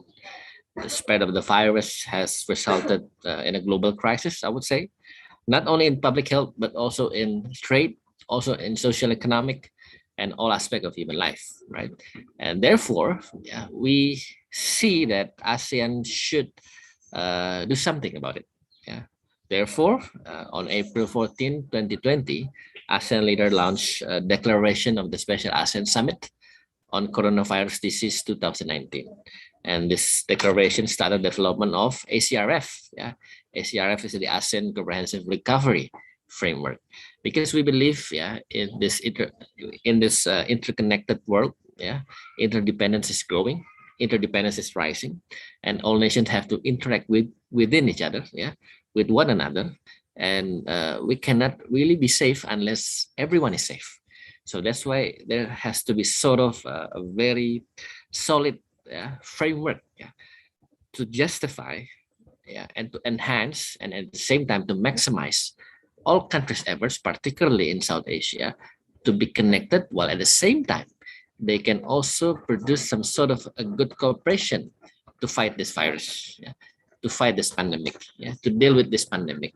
And of course, part of the situation is that to produce a good policy, yeah, to produce a precise policy, and not only individually, but regionally.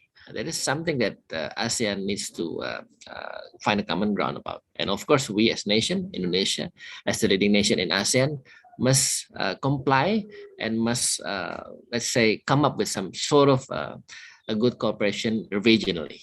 So that's why these ACRF contains 5 broad strategies. First is the health system. And then by talking about health system is that we believe that ASEAN would strengthen cooperation on prevention, detection, yeah, and of course tracing in order to reduce the impact of this pandemic. Yeah, and the second is that maximizing the potential of intra-ASEAN market and broader economic cooperation and integration at the same time, because we believe that there has to be a balance between health and that also trade and also economic integration. Because without a good health system, without a good prevention system, without a good mitigation system, trade and then of course economic, yeah, would be severely impacted. So that's why there has to be a sort of a system, a good system, to find a very solutive way, so that all nations can have a better and of course a more productive system against this pandemic COVID-19. And of course, ASEAN sees the current pandemic as the opportunity, again, to strengthen connectivity in the region. Because as I mentioned previously, unless everyone is safe, no one is really safe. So that's why we have to formulate some sort of way to that, so that we can understand all nations within ASEAN, and then at the same time we can also promote innovative ways, yeah, creative ways. For example, digitalization has come into effect. Yeah, all trade, yeah, will be impacted by this digitalization connectivity. So that's why we also urge and we also try to pursue all members of ASEAN to maximize this digitalization in terms of having a very good trade by using technology, maximizing technology, and so on. And that's why we can also accelerate inclusive digital transformation. And we see, and of course ASEAN also sees the digital technology as an alternative solution, so that digital transformation becomes a necessity and requirements. And then the next one is that we believe that ASEAN should be, let's say, more resilient, more sustainable, yeah, in order to take on a strategic and holistic approach, yeah, to manage disaster and emergency in the future by, again, boosting or probably deepening or probably strengthening connectivity. Again, connectivity is the key. Without connectivity, I believe and I'm convinced that all nations cannot survive. And this is why ASEAN as a regional organization, Indonesia as a leading nation in ASEAN, should take the best benefit out of it. Okay, next slide.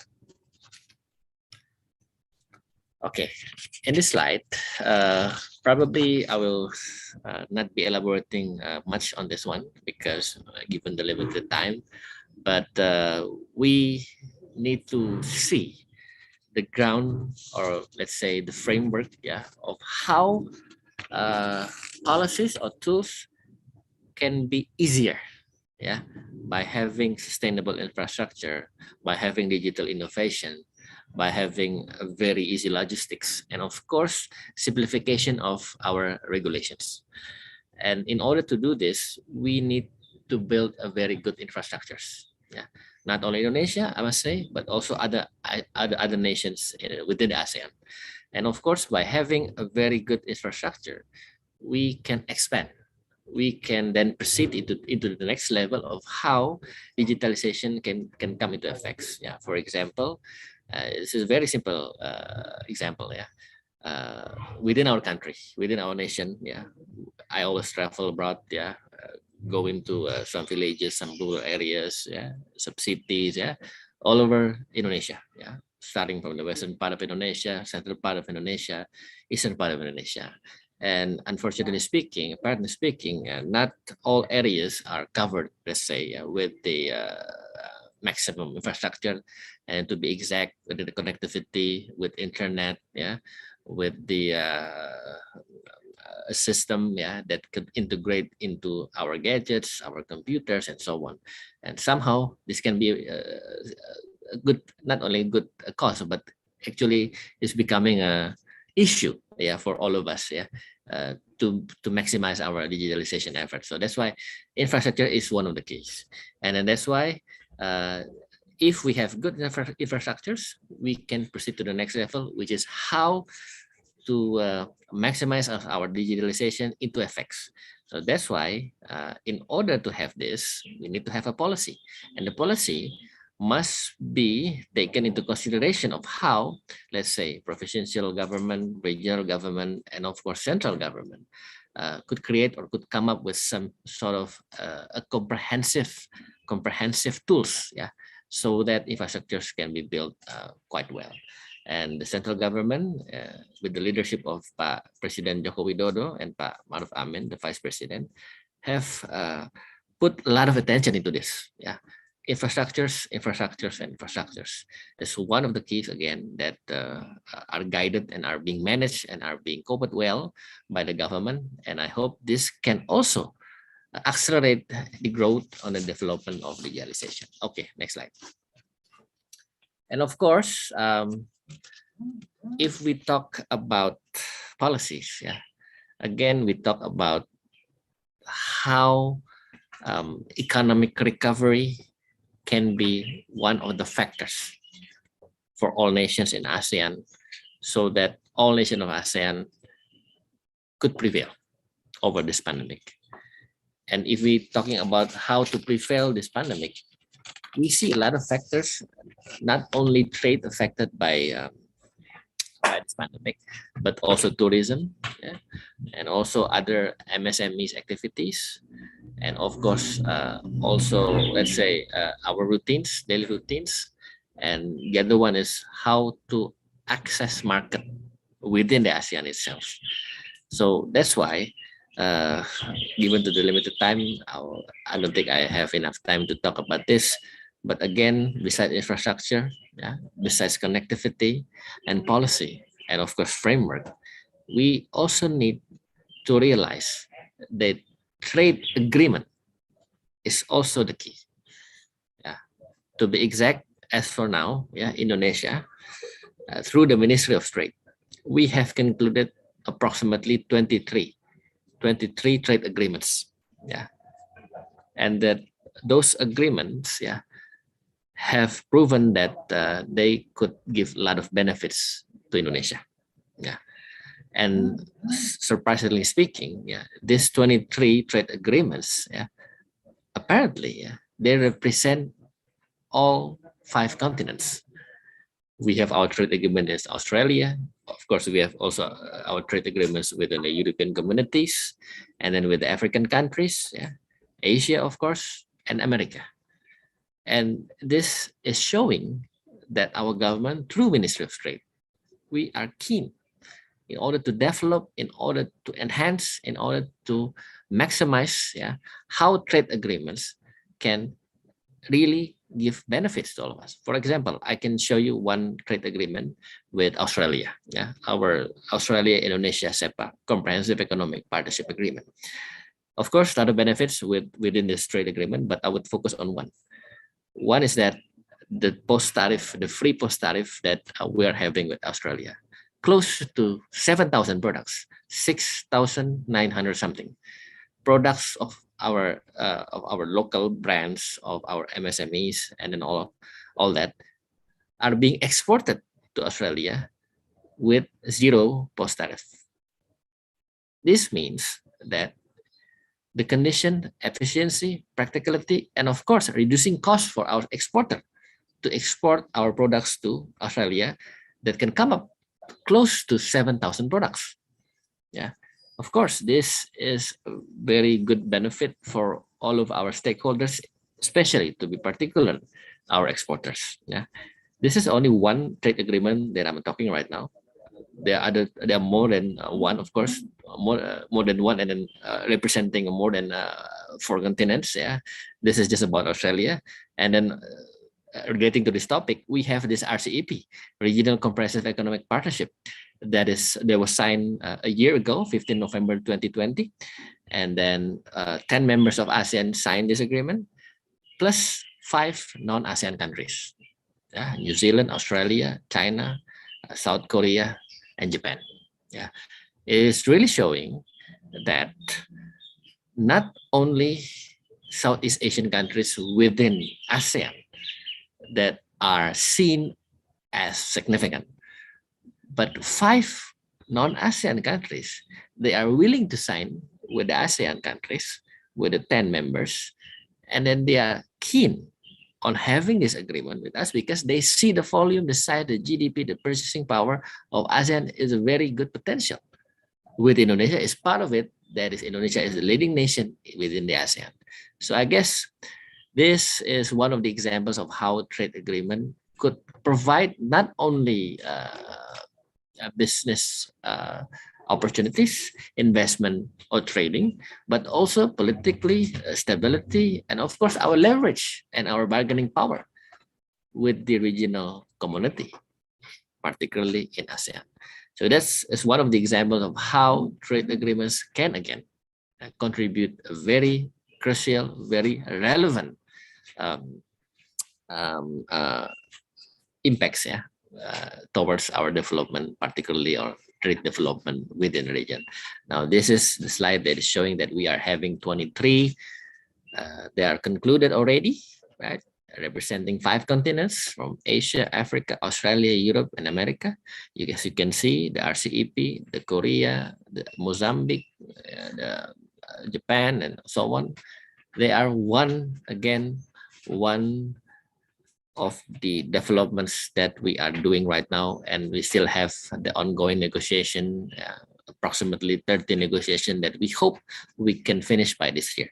And other than this, we also have 22, more than 22 that we are exploring with the non-traditional markets. Yeah, because as you can see, this is the 20, but actually there are 22 that we are exploring with the non-traditional market. They are focusing on Latin America and African continent. And of course, again, this is a very good opportunity for all of us, particularly the Ministry of Trade, in order to expand and enhance and increase and of course strengthen the relationship among bilateral, regional, and global. I think this is one of the topic that is quite relevant for all of us. I see that 15 or 20 minutes probably would not be sufficient for us to be discussing this topic. Probably next session or maybe next time or next opportunity, I would be very happy to visit Universitas Pertamina. Actually, as a matter of fact, I was a guest lecturer for 1 semester, if I'm not mistaken, that time, yeah.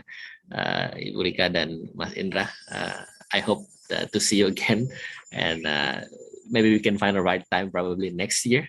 And I'm looking forward to having this discussion again, or maybe in a relevant topic, other relevant topic, so that we can have a very, very good impact by contributing intellectual exercise, yeah, to the academics, yeah, to the campus and to the students.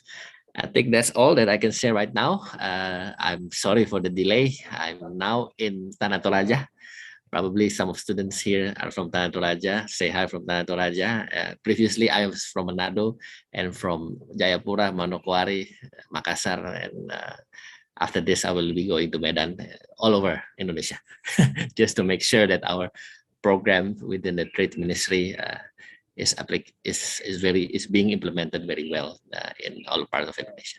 I think that's all about it, and I get send my regards to all the para pejabat kampus, pimpinan, ya, salam hormat. Mudah-mudahan kita bisa ketemu di lain kesempatan. Sekian, terima kasih. Assalamualaikum warahmatullahi wabarakatuh. Shalom, Om Santi. All right, thank you so much, Dr. Jerry, for a very comprehensive presentations. I can sum up one thing that trade agreement so far has been proven to us that it brings many benefits to us to make Indonesia as one of the resilient country to adapt with the COVID-19 pandemic. Well, we have we have 3 questions from one participant actually that quite eagerly to ask you about the trade and also what happened with the ASEAN. It's from the Francinaga. The first question is, what ASEAN countries do to accelerate and boost economic for the ASEAN society? The second one will be, is there any integrated e-commerce system market that's matched and managed by the one system in the ASEAN? And the last will be, how do you think the ASEAN marketplace with China involved in ASEAN trading event? It is bilateral or multilateral being threatened by that? I think that's all the first 3 questions. Dr. Jerry, you can maybe answer it. Thank you. Thank you for the question, Pak Francinaga. I will try to answer all of the questions. And after answering this question, probably I have to leave this meeting. So I'm so sorry I cannot join the rest of the meeting because I still have other agenda. Okay, I will try to answer the first question. What ASEAN countries do to accelerate and boost economy for ASEAN society? Okay. Probably, yeah. I think it is within all interests of all members of ASEAN, yeah, to expand, to strengthen, and then to let's say to come up with some sort of policies and ideas and trade agreements as well, in order to boost their economy. I think all of the members of ASEAN are doing it.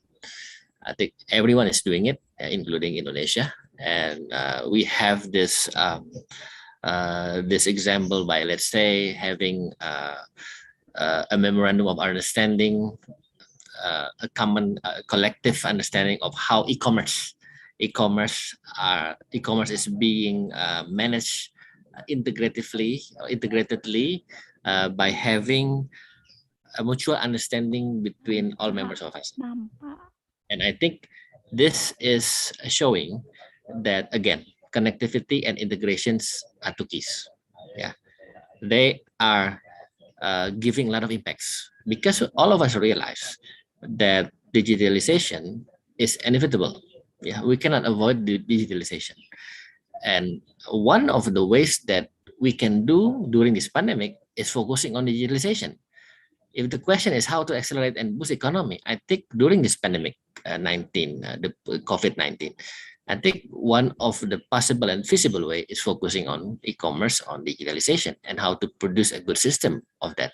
And when I traveled, when I visited Thailand, the Philippines, yeah, and also Singapore as well, and Malaysia, I saw a lot of developments are being expanded, are being enhanced, and also are being implemented using good technology. Building infrastructures, building connectivity, right? Maximizing technology, to be sure. And Indonesia is also doing it, yeah, by focusing on probably some part of Indonesia that probably is not maximum yet within technology development. For example, like eastern part of Indonesia. This is one of the good efforts that all of us are trying to do.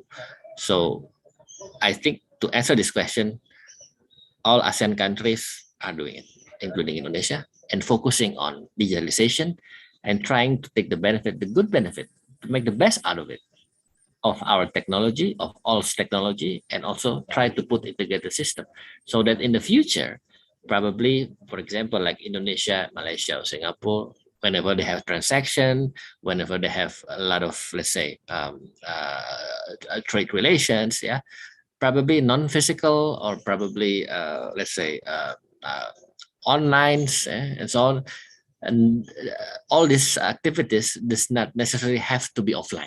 That's the point. So I think we are on the good process, we are on a good path, and then hopefully we are doing it very well. And I still hope that we are focusing on digitalization and trying to, again, put the best out of it. Number 2, is there any integrated e-commerce system managed market in one system? To be exact, yeah, I have to say that up until now, yeah, we are trying to build, yeah, for the integrated system. But again, is not probably finished yet. That's why we have RCEP, we have ATISA, we have ATIGA. This kind of efforts are being done in order, again, to have a better connectivity. But of course, this is step by step. Yeah.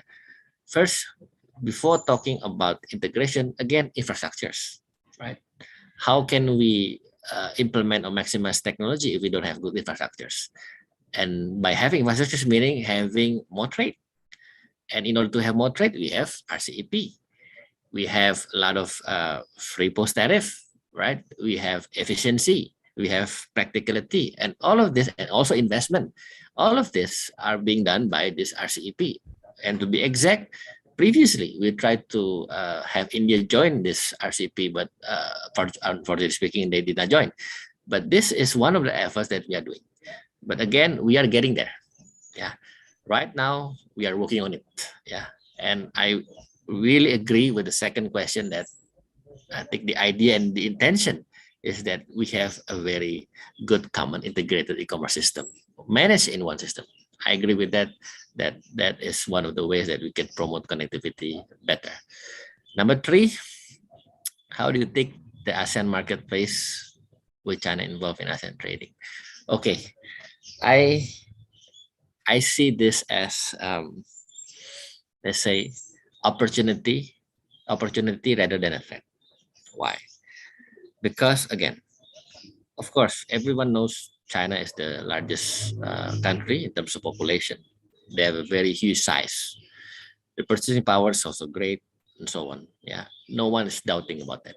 Yeah, but again, yeah, we're talking about regional comprehensive partnership here. We're talking about regional integration, and to come to that perspective, Indonesia is part of this regional integration, part of this regional organization, which is ASEAN. China is not member of ASEAN, but they are willing to sign with us. And then some would say that, okay, probably by entering this agreement, would it be undermining Indonesia's position or others ASEAN countries? I would say that's not the case. Yeah, we are convinced and we are optimistic, yeah, that judging from our bilateral relations with China, although probably we still have deficit, but the total trade is getting better. The size is good, and our export is increasing. As a matter of fact, we can enter China's market as one of the very good opportunity to be enhancing our trade. So that's why I think the ASEAN market, the ASEAN size, the ASEAN volume can be complementing with each other, with China entering ASEAN market and ASEAN members entering Chinese market. I think that is one of a good way of looking at it, and just be optimistic. And seeing of our total trade, our trade balance, I would say that Indonesia is in a good position, and Indonesia can use ASEAN and can have ASEAN as a platform to have a better trade with big countries like the US and particularly like China. I think that's the answer. So again, Ibu, I apologize. I still have ada agenda. Pak Frans, thank you. Probably I have to leave right now, and then going jalan darat, jadi agak susah internetnya. Mohon maaf. Jadi mudah-mudahan berikutnya nanti kita diskusi lebih baik lagi. Thank you. All right. Thank you so much, Dr. Jerry. Very enlightened discussion. We hope you will be in a very good condition and health and doing a very well responsibility in Toraja or wherever you are in around the Indonesia. Well, finally, we come to the end of our international webinar model ASEAN Meeting Universitas Pertamina 2021.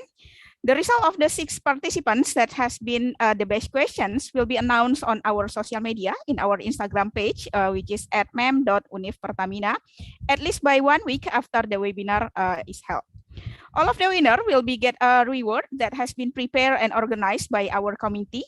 So please stay alert in our social media. Well, finally, I would like to say thanks again for all of the presenters for their informative and interesting talk, and also to the audience for your active participations. Hopefully, this presentation will be beneficial for everybody, and thank you very much for your attention. I also apologize if I made a mistake during this webinar. I also hope to see you again in the near future. Well, I should end my session here, and I will give it back to Gina as a master of ceremony. Thank you very much for all of our audiences today. And finally, good afternoon, ladies and gentlemen. Thank you so much, Mrs. Rika, for taking control of the webinar. And now I would like to remind all of the participants, don't forget to submit your form for the absence. And also I'm gonna say hello to all the participants who watching us from YouTube. And that's all for now. See you again in Workshop International Journalists. Don't miss it. Thank you for the attention. Good afternoon. Wassalamualaikum. Stay safe, everyone.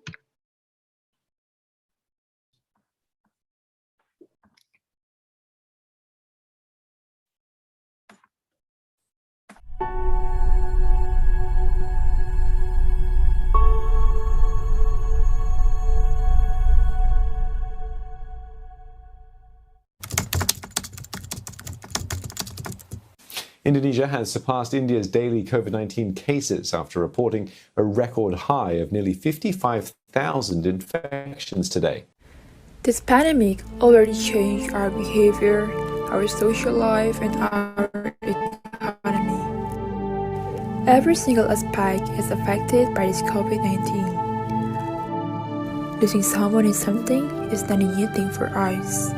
People are trying to stand and escape from this pandemic. Wife, husband, workers, students, child, all of the people should unite to recover from this pandemic. It's like MAM UP 2021 granting connectivity as strategy on recovering from COVID-19. MAM UP 2021 proudly presents a model ASEAN meeting that included ASEAN student aspirations for a better regional organization.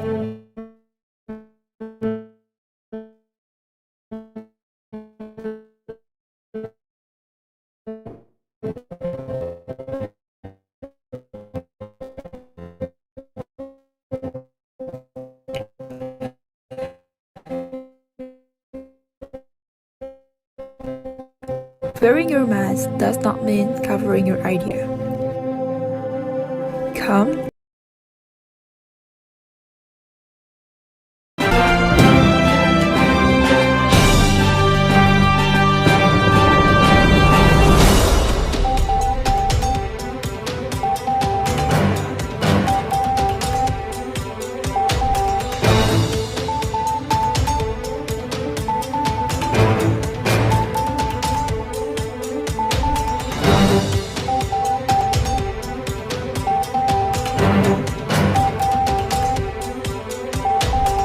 Thank you.